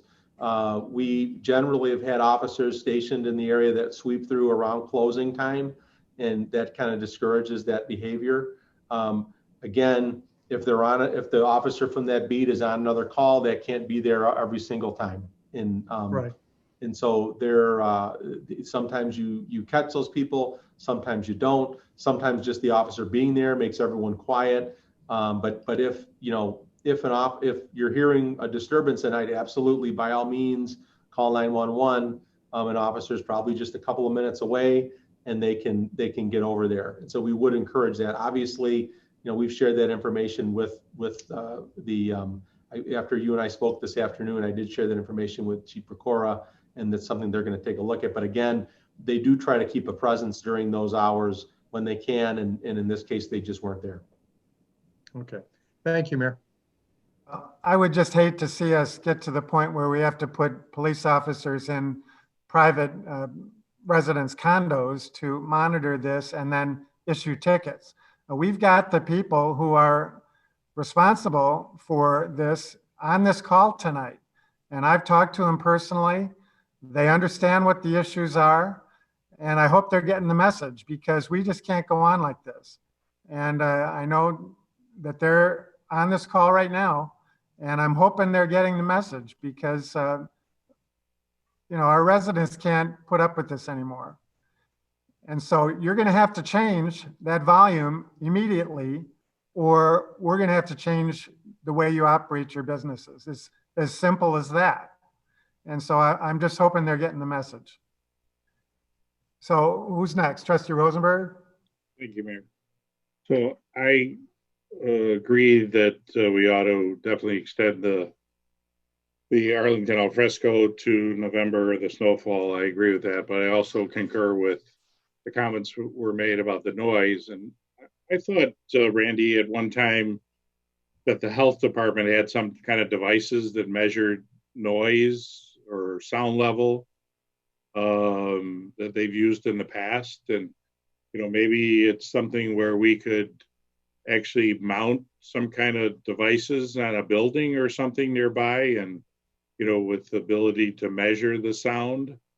And then based upon those, recordings of that measurement, notify the people that are producing the noise or the music, so to say, that they're in violation, something to that effect, without having to go into an individual unit's thing, maybe on the side of Metro lofts or off somebody's balcony. We could mount something to measure that. Is that something that might be possible? Or Trustee Rosenberg, you've been here a lot longer than I have. To my knowledge, during my tenure here, we haven't done that. It's very possible we've done it in the past. My understanding is it's very difficult, and just from my past experiences with other municipalities, it's very difficult to engage in enforcement action based on decimal levels, because it very much depends on how the sound attenuates at different locations. And, we don't have an ordinance on the books that says you can't be over a certain decimal level. It's more that, objectionable, threshold. So I don't know if, Ms. Ward, who's also been here much longer than I have, if you have any recollection of that or can speak to that. Years and years ago, we used to have decibel standards in our code. Right. And what we changed that, and several years ago, we switched to just adopting the Illinois noise pollution ordinance. And the problem is noise outside the building isn't the problem. You have to know what the noise is inside the space to determine whether it's a problem inside the space. And that's why you have to know what's happening inside, and you have to know whether there's an impact in somebody's ability to sort of live their life in a particular space in order to determine whether there's a noise problem. But I mean, technically, I suppose if a noise reaches a certain level outside, obviously it's going to pass through on an inside. I don't know that. I mean, you have to know what's going on inside in order to determine whether there's a noise problem. Noise outside isn't going to be, unless the complaint is about noise outside. If the complaint is about noise inside, you have to be inside to know that there's noise there. There's no other way to enforce it. What I was going to say, Trustee Rosenberg, like I said, in some of my past positions, there's been even court proceedings on this, and you have to bring in an acoustical expert. And just as a point of reference, we have 2,000 residents, as Trustee Padovani indicated, who live in our downtown. Right. To my knowledge, we have not received a single noise complaint about music from outside of Metro Loft condos. And I'm not discounting the experience of Metro Lofts in any way, shape, or form, but I'm just saying that the sound is such that no one else is disturbed by it in all of the other buildings. It's a particular issue for Metro Lofts, and it could be a profound issue for Metro Lofts. Again, I'm not saying it isn't, but that just speaks to the challenge of measuring sound and how it works. So we've had no complaints at all from the building, directly to the south of Harmony Park or the above, as far as Vale and Campbell there. Not to my knowledge on music. We have had complaints about the deliveries and street sweeping noise, but not music to my knowledge in those other buildings. Well, I mean, I have a tendency to agree with the mayor. I mean, we have obligations to all residents, so we can't, even though they may be the only ones impacted, then there's got to be some way to satisfy, their issues. So we have to create some kind of means to do that. I mean, and I hate to hurt anyone's business or anything, but there's got to be a happy medium somewhere. So just a matter of how do we find that? All right. Anybody else on the board? We do have a couple of hands up in the audience. All right, seeing no other board members that wish to comment right now, let me go to the audience and just reminded of the 3-minute time limit. And the first is Carrie Hemphill and then Colin Gilbert. Hello, can you hear me? We've got you. Yeah, this is Mike and Carrie Hemphill. We're over in 44 North Vale. Hello. Hi, we got you. Good. I just wanted to maybe offer a recommendation. If the, as a musician myself, I understand the situation with the music on Vale and the building across the street. I wonder if we could provide some kind of a ceiling covering over their outdoor space that would prevent all of that noise volume going upward into the building where they're feeling the noise volume. It's just a thought. Yeah, because we are at 44 North Vale, and we don't hear it. We don't hear it. And when we walk down the street and we participate in this phenomenal al fresco, which we love, by the way. Absolutely. It sounds normal. It sounds like it should. And, we have been at Chip and Patricia's place, and it's been soft and normal, and we can, but noise rises, so we're wondering if we can encourage some kind of a buffering above their dining space that would prevent the noise from going up to the 7th floor. Just a thought. All right, thank you. Yep. And we also thought, actually, just for the record, maybe if they had their speakers facing inward towards their business instead of outward. Now the piano bar, we were there too, and they're very loud. They're just very loud, and it feels like competition. So they need to lower their space and their music. All right, thank you very much. Yep. Next is Colin Gilbert.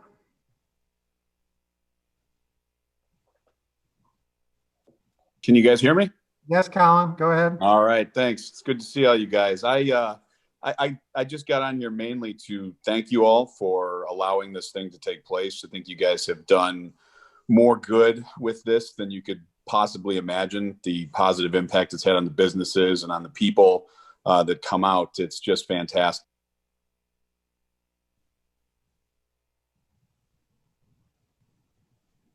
All right, thanks, Colin. Oh, hold on.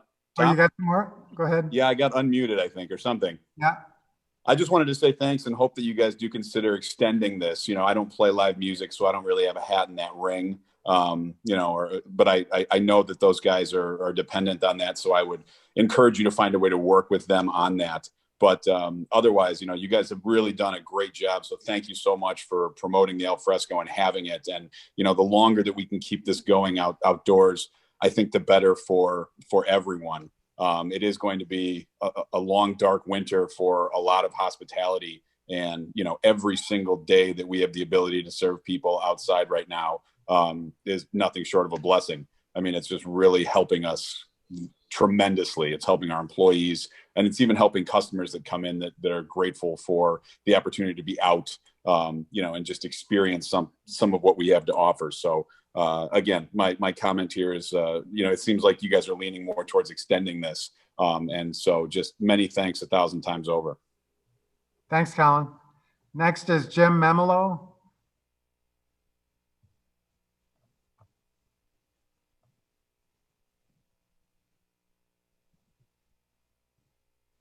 Hi there. Can you hear me now? Yes, we can.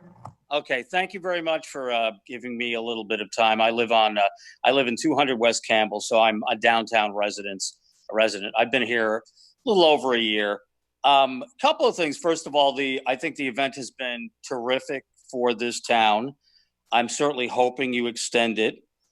As a resident of a downtown area, I feel like you have to come to expect some level of ambient noise. Now, I haven't been bothered by the music.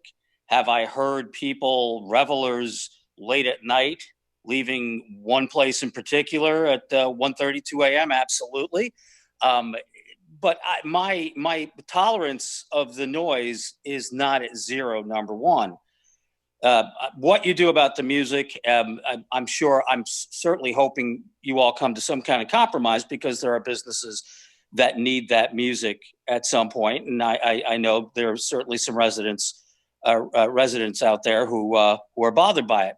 I would say this: before we moved into Campbell, 200 Campbell, we looked at Metro Lofts, and I would have to tell you, as somebody who is in at least a parallel business, let's just say, when it comes to audio, that the acoustics in that building I found pretty bad. So it would not surprise me, no matter where that music was coming from, if that building in particular was going to be bothered by outside noise. But again, if you're going to move into an area like this, we previously lived in a quiet neighborhood in Buffalo Grove. When you move into an area like this, as a resident, you should come to expect some kind of ambient noise. We have had no problems with it. We probably have had some problems with the early morning garbage pickup, maybe. But again, from our standpoint, we kind of look at that as just kind of the baggage you get when you move into a neighborhood like this. I think that, you know, there's a balance here. Obviously, you all have to strike. And I would say, in terms of these businesses being able to thrive, or at least survive, before, as the previous resident mentioned, a cold, dark winter, I think you have to consider that. I don't know how many complaints you've gotten. I heard earlier in the meeting there were some complaints. I did not hear a number, nor did I hear the number of different people, different residents actually made the complaints. I would certainly hate to see local business take a hit because one or two people were bothered by the music. I feel for them. I get it. I understand it. Believe me, if I let every little thing in the neighborhood bother me, you'd get a call from me once a day.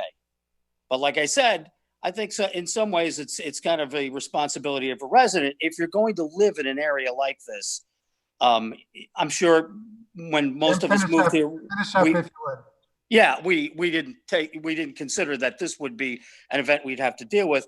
The bottom line is, I think this event has been great for your town. I hope you continue to extend it. And if you're going to make any moves about the music, please make it as minimal as possible, because most of these businesses need it. And I think it's great for the neighborhood in general. Thank you. All right. Thanks, Jim. Next is Dave Losavio.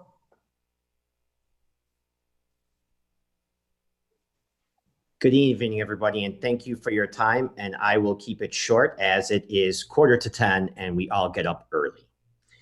I was a previous resident of Lake Barrington and of Palatine going to Fremd High School. And I've always remembered coming to Arlington Heights as a place of fun and enjoyment and just a cool place to hang out. I moved here a year and a half ago to Metro Lofts because I wanted to live in a downtown area. And what a blessing it's been, especially because I do live alone.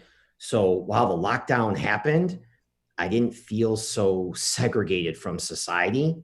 And I want to commend everybody for, I don't know how quickly you put this all together, but whatever you did an amazing job. You showed up for the community. You showed up for the businesses.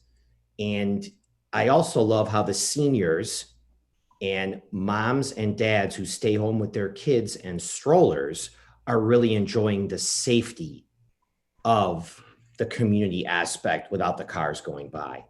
I'm going to agree a little bit with, it's a balance, it's a tough balance. And when you live in a downtown area, you come to expect that you're gonna hear noise. You're gonna hear kids downstairs on the south side of Metro Lofts at 1 a.m. partying, and I don't mean partying with beer, I mean just with their bikes and skateboards being loud. I hear it. I'm up at 5 a.m. I go to bed at 9. I don't drink, so I'm not a partier. But I'm like, you know what? I'm going to hear noise when I'm downtown. And it's a different year than it's ever been. And giving a little bit of leeway, not to say that the members on the 7th floor, I live on the 7th floor too, not to say that it's not loud up there. And I was moved by, hey, you go into these condos, you hear a lot. At the same time, this is a different year than all of us have experienced in our lives. And it's not going to last forever.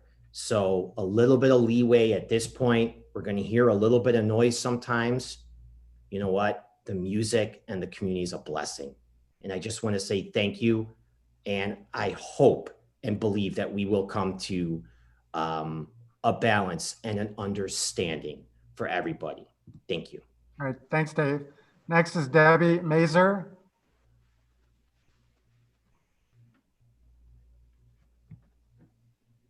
Hello, this is Greg Mazer. I'm at 1500 Minor. So I just want to say that the central business district, it is the central business district. And with that, that is going to come with some noise and some other bother sometimes.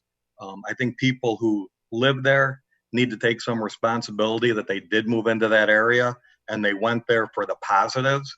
And there's also going to be some negatives that come with it. So as the people before me said, and I agree with them, there is going to be some noise and that should be acceptable. These businesses are having a rough time. I'm sure all of them aren't going to make it. I really think it would be terrible if we set more rules in place and we cause these people any more hardship than they already have, or anyone. I think we should be doing everything to support these businesses and asking them if there's anything else we can do to make them more viable and be able to survive. And that's really all I wanted to say. Thank you. All right. Thanks, Greg. Next is Chris. And Chris, just give us your last name.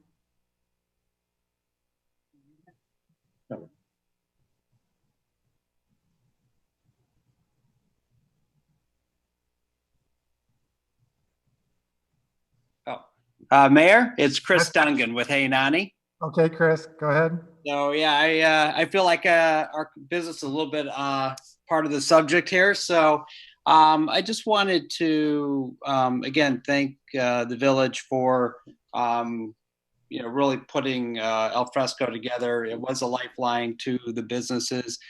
If we did not have it, many of our businesses would be closed.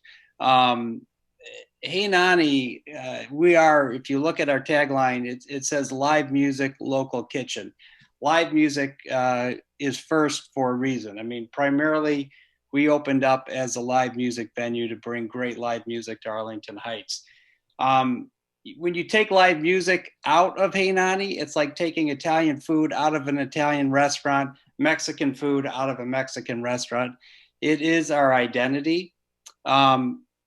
Earlier point, you said, hey, are we listening? We have been listening. We have been talking to Metro Lofts. We've been talking to their condo association president and their building manager. And we have all agreed that we think we can work together to come up with and find common ground together. So, I just, want you guys to know that by limiting our ability to put on live music is like really pulling out a core piece of our business. So, it could substantially hurt us. So I just wanted you guys to be aware of that. I appreciate that, Chris. And just in response, I'm not talking about limiting the hours of your music. At least I'm not. I'm talking about volume. It's all about volume. Oh, and Mayor, we have been monitoring that, and we've been extremely careful with that. And we're always looking for ways to reduce our noise. We've had the suggestion about putting small wireless speakers. We have looked into that. We haven't found a solution that sometimes works with kind of canned piped in music. It's sort of a little bit more difficult with live music. But we have looked at different options, and we'll continue to look at ways so that we can keep our music closer into our space. And overall, we think we're doing a pretty good job of that, but we're always looking at ways to do better. Yeah, we appreciate it. Next is Chip Brooks.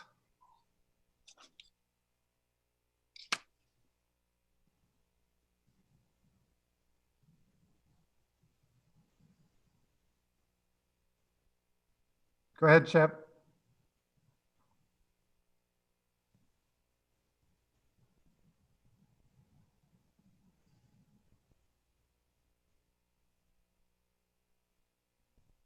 There we go. Now you can hear me. Yeah, we got you. There you go. I didn't know that I actually hit the raise your hand button, but following right after Chris, it's kind of like following a dog or a child act on the stage or something. You don't want to do that. But I also thank the board for being so thoughtful on this, and thank the residents that have spoken up in favor of the very, very successful Arlington al fresco. Before we get to the music aspect, people have talked about things about relating to policing, and we need consistent, minimal but police presence in the downtown Arlington al fresco area. It's kind of varied over time from having a lot in the beginning to none on most nights, to now we have somebody that sits in a car at the end of Vale. Having one police person just walking around or going up to the parking deck would solve a lot of nonsense. On the sound, just to echo what Chris said, the music is how Hainani exists. It is how we get dining business, and without it, we will be seriously injured. So I understand what you said, Mayor Hayes, that you're not trying to stop us from having music, you just want it quiet. And what Chris said is right. We have done a lot to focus on our sound, to change the way we do it. Our speakers are always pointed into our space. And I'm not aware of anybody that has speakers pointed out. We monitor the sound every night. We talk to our musicians every night about the need to be quiet. We go across the park and we listen to see how it sounds there. I've used decibel meters on my phone to measure the sound so that I can see how it registers in an objective way. And as Chris said, a week ago Friday, we asked for a meeting with the Metro Loss people, and we met with the condo board president and the management company, and they were nice enough to come over, and we had a very good meeting to talk about all the things that have been mentioned tonight. We've talked about what needs to be done to keep it under control. We've talked mainly, the most important thing is that we really thought it was most effective for us to talk together and to work together, and to not involve the village in that, because we thought we would be most effective with each other working directly together. And I would hope that we're able to continue to do that. But we've taken it incredibly seriously. because our business is at stake. Chris and I put millions of dollars into creating a music venue that is the best small music venue in the United States opened in the last 5 years. That's what agents from around the country tell us. It's in Arlington Heights. And that is what we're trying to protect. We pay taxes, real estate taxes, at a rate per square foot 4 or 5 times what residents pay. We're a part of an important downtown business environment. When people compare what we do to Frontier Days, I'm afraid it's really not taking seriously what we're doing, because we operate at a completely different level than that. We operate providing background music for our diners that they can talk over while they eat and drink. That's what we do. We're not running a Frontier Days or anything like it, nor do we want to, which leads to the final point. We're just trying to save our business. That's all we're trying to do. We're not trying to run a festival or anything like that. We're trying to get through the next couple of months while we can and go back in the spring when we could start doing music indoors again. That's what we want to do. We're not trying to run anybody out of town or cause anybody any trouble. And we understand and we sympathize with the Metro Loft residents issue. I think we're all a little bit victims of just bad downtown acoustics. But I really, really urge you not to take steps to injure our business. Thank you. Thanks, Chip. Larry Robotos is next. Larry. Good evening, Mayor Hayes and the Village Board. Can everyone hear me now? We got you. Okay, yes, sir. I did want to say thank you, and I echo just like Chris and Hey Nani and Chip over at Hey Nani. We are neighbors. This is a part of our business. This is who we are. I'm going on 11 years of Big Shot in downtown Arlington Heights, and the music is an integral part of why people come. In 11 years, we've had one complaint, and we didn't intentionally go out and we didn't know anything about operating outside dining or outside music. And we're not out there intentionally trying to create noise. We're trying to make as many adjustments as we can, and what's interesting, at street level, I did the same thing. We're taking decibel meter readings, and we're not realizing how it does travel, and from what other residents said, from on the ground level, it sounds normal, but it just, the way it's traveling upwards, we're doing everything we can to try to mitigate that. We started out with one, medium-sized speaker, the very first weekend, and it was pointing outwards, and we were too loud. And it absolutely took the recommendations from the village, to point the speakers inwards. So what we did was we did purchase 2 small speakers, put them on stands, face them towards our building, right? And that medium-sized speaker was facing towards our building as well. So we are trying to make every adjustment we can. We're not trying to, create any noise and discomfort for any of the residents. And, but it is an integral part and reasons why people come down to Big Shot and to Hey Nani. So we do ask, that, we will work together and try to minimize, any of those sound levels.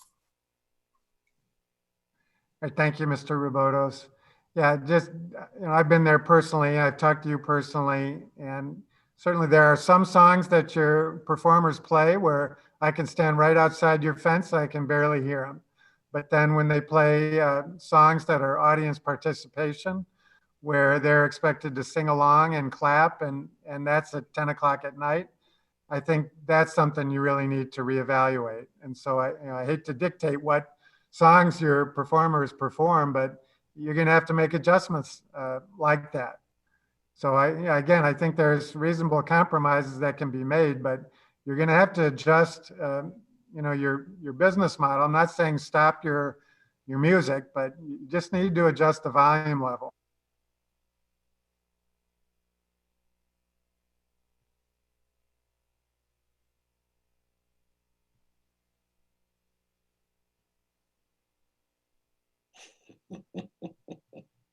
This is a good time for a sing-along. Sweet Caroline, take 2. You froze up, Mayor. Right. The Hempels is the only other hand that I see. Can you hear me now? They were already on, remember, Mayor? First one? Yeah, I just want to make sure. All right. Hello? Did you have anything else to add? You got 30 seconds. Can you hear me? Yeah, you got 30 seconds, please, Carrie. Okay, yes. So I just want to say that Al Fresco has been a phenomenal experience for us. We've been here 11 years and you guys have done a phenomenal job. I can't thank you enough. Please extend it. And please, like Randy said, can we have this every year? This is Europe experience and we love it and we want to keep this and we love our businesses and we want to keep them and we support all of them. So please consider this going forward every year. Thank you so much. And thank you for all you do. Thank you. Okay. Thank you. Let's go back to the board. Trustee Scaletta. Thank you, Mayor. So there's a couple things. Number one, I think that I think we all agree that Al Fresco is a tremendous success and that we would love to see it forever. I just think that we should not get too far ahead of ourselves for a couple of reasons. We have to figure out how to make Al Fresco go forward in the future. I don't think that tonight is a good time for that because, you know, with the Al Fresco being out on the streets, we're losing at least 60 parking spaces. The Metropolis is not open. The ballroom's not open. There isn't seating at capacity inside the restaurants. You know, we've always talked about whether we have enough parking as it is. I want to make sure that we're not getting too far ahead of ourselves and not taking into consideration what our parking capacities are currently. So I just want to take that and put it to the side. Agree with everybody that it's fantastic. Been down there many times, and it is very festive, and it has saved many businesses downtown. The one thing I would like to do is have two separate motions tonight. One to at least, I think we can all agree to extend Arlington Al Fresco to November 2nd, or until, you know, there is a significant amount of snowfall, which we'll have to figure out how we're going to do that, to keep Al Fresco open through that point. So can I make a motion on that to start with, Mayor? Are you good with that? Go ahead, please do. Okay. I would make a motion to that the board go with option number 4, extend the Arlington Al Fresco to November 2nd or the first snowfall, whichever comes first. Second. All right, motion by Trustee Scaletta, second by Trustee Tinaglia. Further questions or comments from the board? Seeing none, roll call.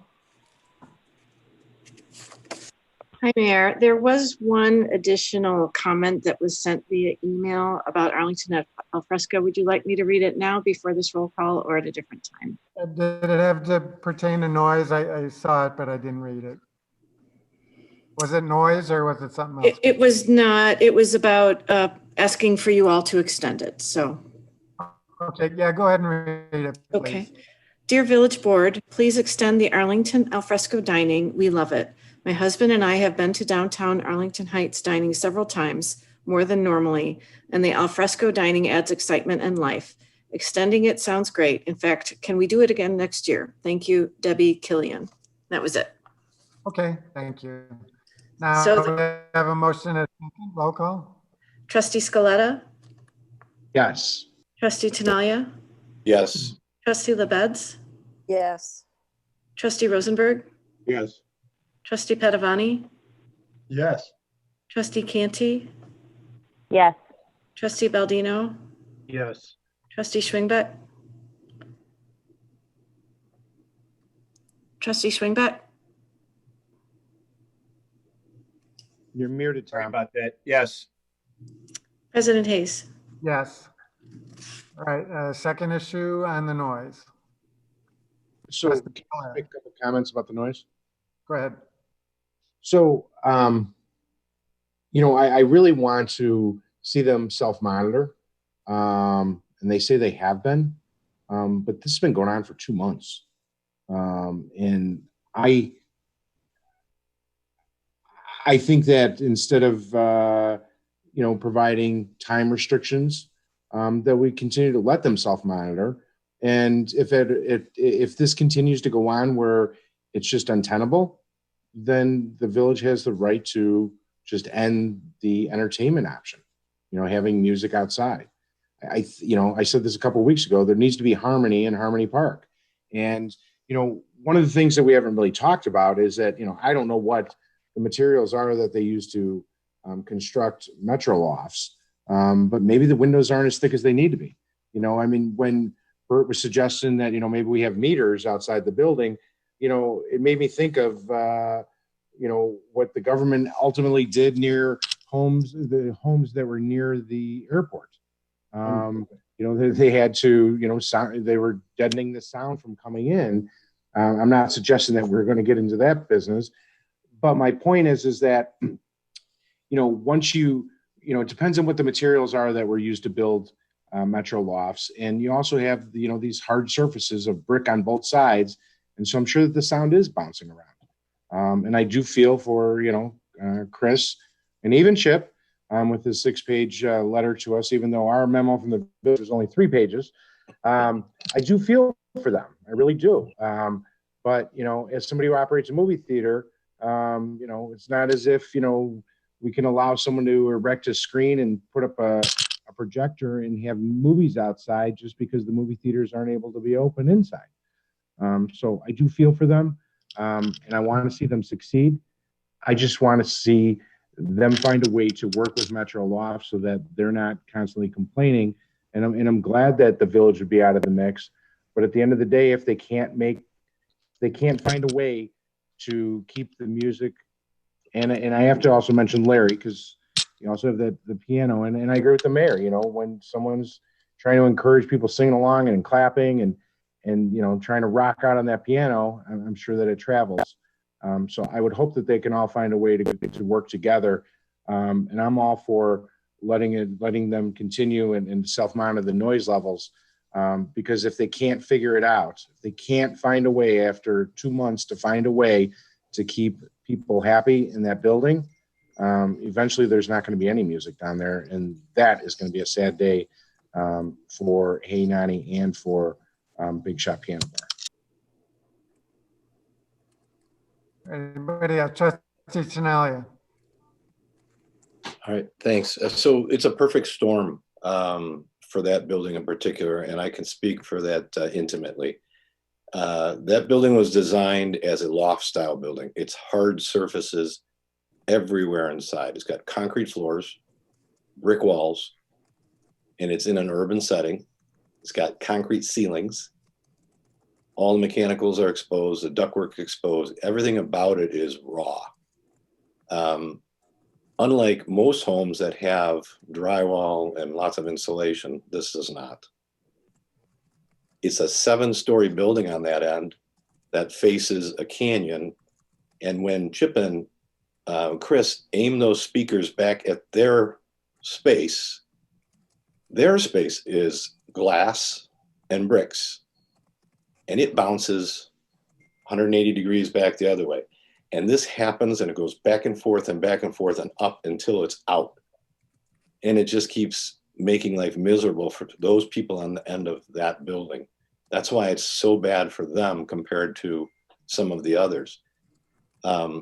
It's just a perfect storm. We have 60 to 75 more days of endurance that somehow we've got to get through.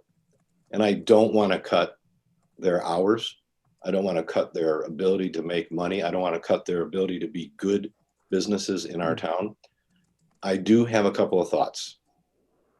One of the callers from the Vail building brought up a very good point.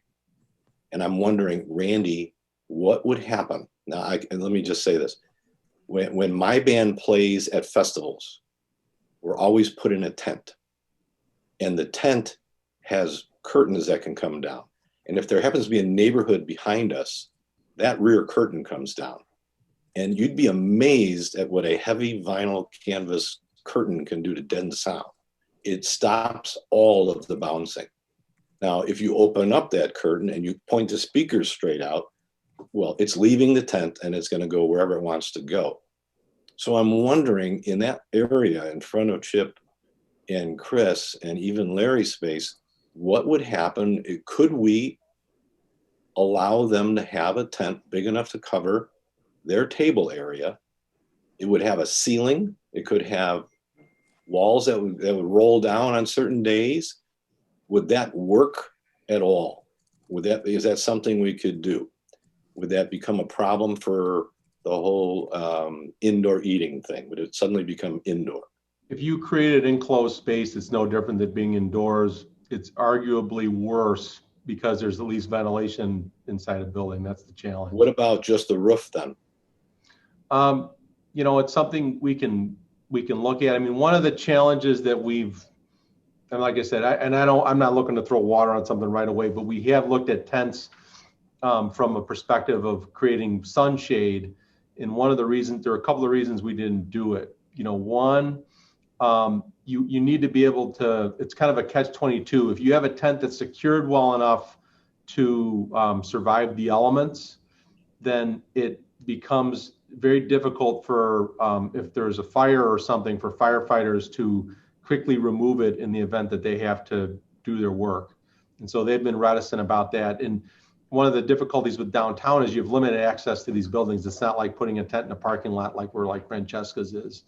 So, I mean, I think if it's the will of the board, I think staff can talk about it, but I can't promise that that's something that would be, you know, feasible on an ongoing basis. But I mean, all of this is kind of an experiment, and I don't know what, you know, I think the gentleman indicated, you know, a tent over where the sound is coming out of. I mean, I don't know if there's little versions of this that could be done, but I mean, it's certainly something staff could explore a little bit, you know, more further. And I can't say that I'm an acoustics expert, but we can talk to people that know more about these things and figure out if there's some physical element that could be deployed to minimize the sound traveling up, for sure. Well, I guess my whole point is there definitely are things that can be done. If we can do them is another story. I would start with the ceiling. I would start with, if there's a way to put some sort of a cover over that area, and if the walls can't go up, well then great, that's fine. We just can't do that. But I'd look at that. I would look at smaller speakers, as Chip has already talked about, maybe tabletop speakers. There's things that can be done. I know there's money involved in all of this, but somehow we've got to work together for the next 75 days. That's all. Thanks. All right, Trustee LaBedz. Thank you, Mayor Hayes. I have a couple comments. One is about the noise. If we're going to be talking about self-monitoring, it's not just going across the street, the park. And this is specifically happened, an experience that we had dining at Bangkok Thai a couple of Friday nights ago. And we could hear music. And when we finished eating and went walking, you know, through the whole area, it was coming from Big Shots. Now, if I can hear music at Bangkok Thai from Big Shots, that's too loud. So if the business owner, if Larry or someone working for him is going to be walking around, they need to really extend not just across the street, but also down the street, because it really, for whatever reason, it really carried. I didn't notice that it was particularly a sing-along going on, but it was surprising to me.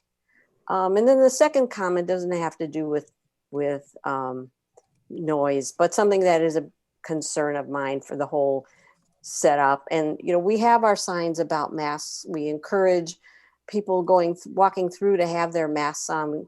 The businesses and their employees are excellent with wearing masks, but too many people are walking through without any kind of mask on, and not necessarily being 6 feet apart. And I'm just really concerned that, you know, if we aren't all careful, all this is going to be moot, because our rates will go up and who knows what the governor will decide to do. So I really want to encourage everyone who comes down there to follow the rules. Of course, you don't have them on when you eat and drink, but when you're walking through, it really there's been so many people, it's hard to keep 6 feet apart from everyone as you walk through. So those are my comments. All right, Trustee Padovani, did you have something? Yes, Mayor, thank you. Given the late hour and given as much as we've discussed and considered left and right here, I think it's appropriate to make a motion that the board allow music to continue at Arlington Al Fresco with the restaurants self-monitoring. However, if we hear continued complaints, if it has to come back to the board, then we're going to need to take action. So I'd say let's vote to, or let's move, I'd move to have the music continue with the restaurant self-monitoring. Second. All right, we had a motion by Trustee Padovani, and who is the second? Trustee Baldino. Trustee Tinaglia. All right, Trustee Tinaglia. And No,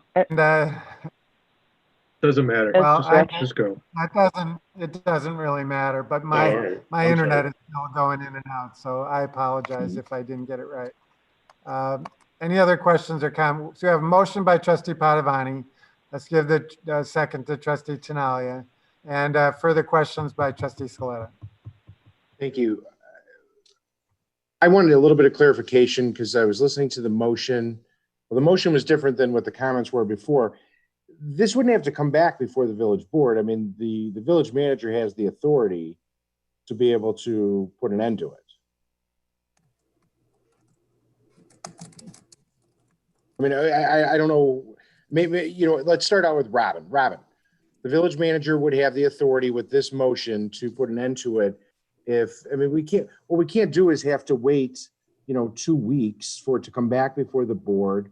I mean, the village manager has to be able to manage the situation. I'm hoping that it never comes to this, but I want clarification that it doesn't have to come before the village board, that the motion is written, that they're going to continue to self-monitor the noise levels, and that if Randy can't find a way to keep peace in the downtown and some harmony, that he could put an end to it. Well, he can't unless you give him the authority to do that, because the authority for the whole program comes from the village board. So you can tweak the motion to say, authorize the village manager to be able to stop the music completely if you want him to have that authority. I mean, but separate and apart from that, remember, there's always the ability to issue citations. Just sort of say, and just tell them you, if it's big shot, you have to stop because your music is disruptive. So there's a difference between stopping it because it's a problem, issuing a ticket, or stopping it completely as part of the al fresco program. So stopping it as part of the al fresco program would really have to come from the board, unless the board gives the manager the authority to do that in this motion, which can be done. So let me just ask the question. Could Trustee Padovani, and then I guess Trustee Tinaglia, because he was the second, would you be willing to have something that he could suspend it until it came back before the village board? And my only concern is that, we make this motion today and we're not meeting to, again, as a formal board for 2 weeks or depending on how the weeks fall. 3 weeks this time. Okay, 3 weeks. I would agree with Trustee Scaletta that let's modify the motion. I would be willing to modify the motion to let the music continue with Okay, Craig, the restaurant. can you hold on 1 second? So we're okay with Robert's Rules of Order. Robin, should it be more appropriate for him to withdraw the original motion? And It'd be easier if he withdrew the original motion and just made a new one. Right, let's do that if you would. So can we have a withdrawal of the motion in the second? Thank you, Mayor. I withdraw that first motion. Second. Motion. All right, and so let's start over. All right, thank you, Mayor. I'd like to make a motion that the restaurants can be allowed to continue music and that they self-monitor, and that the board give the village manager the power to, how should it be phrased? the power to suspend until the board has an opportunity to review. Can I just pipe in also? I'm a little concerned about, I mean, I understand the self-monitoring, but that implies that somehow the village can't step in and say the music isn't right. I think you have to be careful with that. You're not trying to take away the village's authority to enforce, you know, a nuisance, for instance, if that's what exists. So self-monitoring makes it seem like they're going to handle it themselves. So with all due respect, this is the staff's recommendation, Robin. I can't. You know, I think the difference is if, you know, self-regulation is inherent in what's the staff's recommendation was that we continue working informally.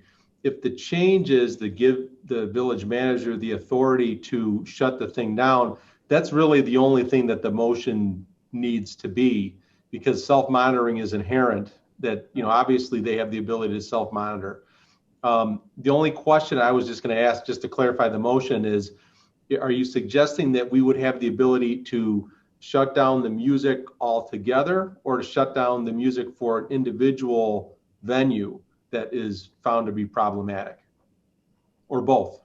And my intention was to shut down for an individual venue if that came to it. So help me out here. I'm going to try to make this motion of allowing music to continue at El Fresco and to empower the village manager to shut down a venue temporarily or permanently if there are problems with the volume or complaints.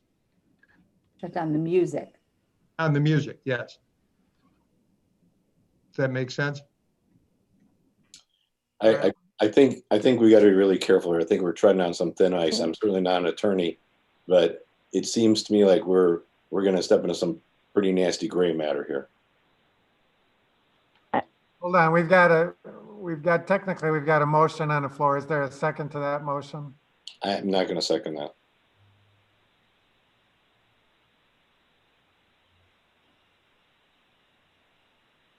I don't know if I cut out or you cut out, but why not? You did not second that. Is that right? No. Why not be simple instead of, why not make the motion to continue the music and authorize? Right. So there's no motion on Trustee Canty. Trustee Canty, did you have a comment? If the motion is withdrawn, then I don't have a concern with the language of it. But you know, I do want to understand. I feel for the residents in the Metro Loft. I really do. But I also have a duty to the residents of Arlington Heights on the whole, and to the businesses that are here, to try and do what's best for the majority of the people that are here. And I just want us to be very careful about, you know, empowering someone without real objective standards to just decide we're going to shut down this venue's music for whatever period, or that venue's music for whatever period, based on, you know, a complaint or something that's so amorphous. That makes me uncomfortable. But I think Robin was getting ready to make a suggestion or offer some guidance that might better help frame up a solution. Am I right in that, Robin? Yeah, I think we're sort of overcomplicating it. As it stands right now today, the music is going on. The village manager and has the authority to direct the staff to enforce the noise ordinance, the nuisance ordinance, all those sorts of things. That exists. The only thing that's a little bit different here is the desire for, you know, we're looking for the ability to extend the music now, but also for the ability for the village manager, separate from the ability to cite somebody, to be able to say, you know what, we've had way too many complaints. You just need to stop your music. And that's a little bit different than the authority to cite and the general authority he's already got. So I think we're sort of overcomplicating it. I think that the authority that staff is looking for is for the village board to say, yes, music can continue. And then I think the second piece of that is to authorize the village manager to direct a business to suspend music if it's determined that it has become, I'll call it a nuisance, but has become a serious problem. Right. What I would suggest going along with what Robin's saying is I think we can use that same nuisance standard that we discussed. And again, we've been looking at this as kind of an experiment. We've been tolerating this because we want to keep these businesses open. But what I'm hearing from the board is that your, patience for complaints is wearing thin, and that, you are okay with staff using the authority we already have to look at, issuing citations if necessary to individual businesses that we feel reach that standard. And again, that would require a resident inviting us up into their place to observe whether or not it meets the standard. Inherent in that, if in order to expedite this process, if we find that it meets that standard, I'm hearing from the board a desire that staff have the ability to, we can give them a ticket. We already have that authority, but everything up to saying, you individual venue, you can't continue music for now because we find that, you're not listening or that the violations are too much. I mean, that's kind of what I'm hearing. How that translated into a motion, I can't say, but is that generally what I'm hearing from the board or no? Or something short of that? That's generally what I was. Yeah, I think that's a good summary. Can Robin, can you quickly craft something like you always do and just throw it out here and see if we can buy in? Well, yeah, I think you're looking for, we're looking for a motion to allow the music to continue at al fresco, and that if it becomes a significant problem, the village manager has the authority to suspend a single business's right to play music, and then may bring it back to the village board to determine whether music should continue or not. Everything else already is. So I would say the motion is just to continue the music at al fresco and authorize the village manager to suspend somebody's music rights if the problem becomes significant before it can get back to the village board. All right. I'll make that motion then. Second. All right, motion by trustee Padovani, second by trustee Tinaglia. Any further questions or comments from the board? Trustee Rosenberg has his hand up. Okay, trustee Rosenberg. Is there an issue with the word significant? Is there a way to determine what is significant? No, you're just at some point it's just going to have to be one of those things where staff will have to investigate it to determine whether there's a real problem or whether there's not. And that's like we do with every kind of complaint we get. Every single complaint that comes into the village, we have to determine whether it's a significant problem or not. So that's just a term of art. Again, just to put it on the record, our intention would be to use that nuisance standard that we outlined earlier in the meeting. So, Robin, would it be better to say at the discretion of the manager? Well, the problem with at the discretion is no standard at all. So if there's an establishment playing music that he doesn't like, when you're using discretion, he could say no. He's not going to, I know that, but that's the problem with discretion. You have to make it be that there's got to be a problem before the music's going to be stopped, because the theory is the music should be allowed to play. The will of the board is that there be music. So it's only going to be stopped if there's a significant problem.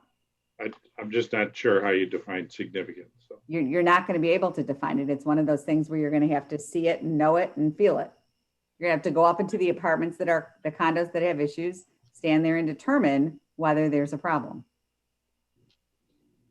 All right, we have a motion and a second. Trustee Baldino.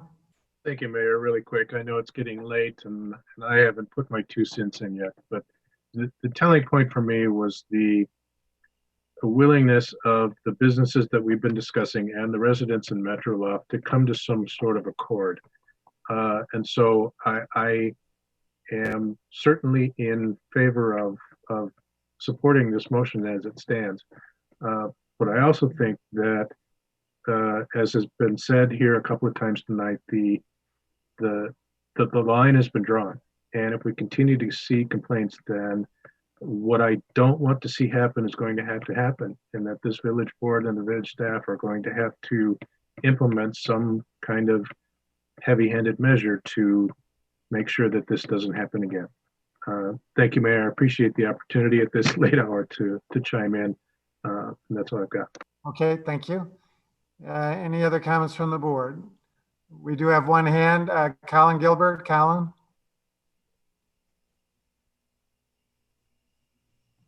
Hey guys, I'm still here. Robin, this is just a quick question in terms of language. Would it be worthwhile to include the term, reckless versus negligent as far as the music goes as a standard of being able to determine whether or not there's a violation? I know that's something that... That's an attorney talking there. No, yeah, I wouldn't put that kind of standard there at all. A nuisance is a nuisance. And if we determine that there's a nuisance, it doesn't have to be reckless. It doesn't have to be negligent. It just has to be a nuisance. Neither of those words apply to a nuisance in this instance. Thanks, Colin. Sure. You don't get to bill for that. All right, we have a motion and a second. If no further questions or comments, roll call. Trustee Padovani? Yes. Trustee Tinaglia? Yes. Trustee LaBedz? Yes. Trustee Scaletta? Yes. Trustee Rosenberg? Yes. Trustee Canty? Yes. Trustee Baldino? Yes. Trustee Schwingbeck? Yes. President Hayes? Yes. Well, thank you all. I know we had a number of interested parties participate in this tonight, and so we thank you for your involvement and cooperation in trying to come to a win-win situation for Arlington al fresco. So thank you all for your involvement and participation. Mr. Recklaus, anything further under the report of the village manager? Nothing further this evening. Any Trustee Tinaglia has a question under petitions and communication. Well, it's really back at what we were just talking about, and I just didn't want to leave it unsaid for Randy. Will we heard an awful lot of dialogue today about some things that might like to be handled better on site, whether it be face masks, bicycles, skateboards, dogs, kids on the roof. Will you be able to put together some sort of a budget program to help get more police officers available more time so that maybe, just seeing the men and women in blue there will kind of curtail that behavior a little bit? We have our senior staff meeting tomorrow morning, and we're going to be talking about all these strategies. And based on the board's direction, I think you guys are very clear on what your expectations are. We'll be talking about that, and I'll report back to the board as part of the Friday packet on what efforts we think we can make responsibly. Obviously, there's budget constraints currently. We're trying to curtail overtime because we're in the middle of a recession. But we're going to see what we can do to make this work. We had an extended police presence in the beginning. We were finding that they were not busy, and that kind of presence wasn't warranted. We've kind of been slowly drawing that back. If we need to step it up a bit, or just have the officers who are on duty make more presence, I'm going to talk to Chief Pecora, and we're going to talk this through tomorrow. So I will report back to the board with what we are going to, what our approach is going to be, and look forward to everyone's feedback on how that sounds. And it's important, I think, because in the beginning this was infantile, and now it's getting more and more popular. People from other communities are coming in, and I just think it's going to just keep getting more busy and more popular as the weeks go on. So let's, I think a little bit of extra help there will be great. That's all. Okay, anything else from the board under petitions and communications? Seeing none, I would entertain a motion to adjourn. So moved. Second. By Trustee Scaletta, seconded by Trustee Canty. Roll call. Trustee Scaletta? Yes. Trustee Canty? Yes. Trustee Rosenberg? Yes. Trustee Baldino? Yes. Trustee LaBedz? Yes. Trustee Padovani? Yes. Trustee Schwingbeck? Yes. Trustee Tinaglia? Yes. President Hayes? Yes. Thank you all for joining us tonight. Enjoy the rest of your evening. Thank you all. Good night, everyone. Bye. Good night.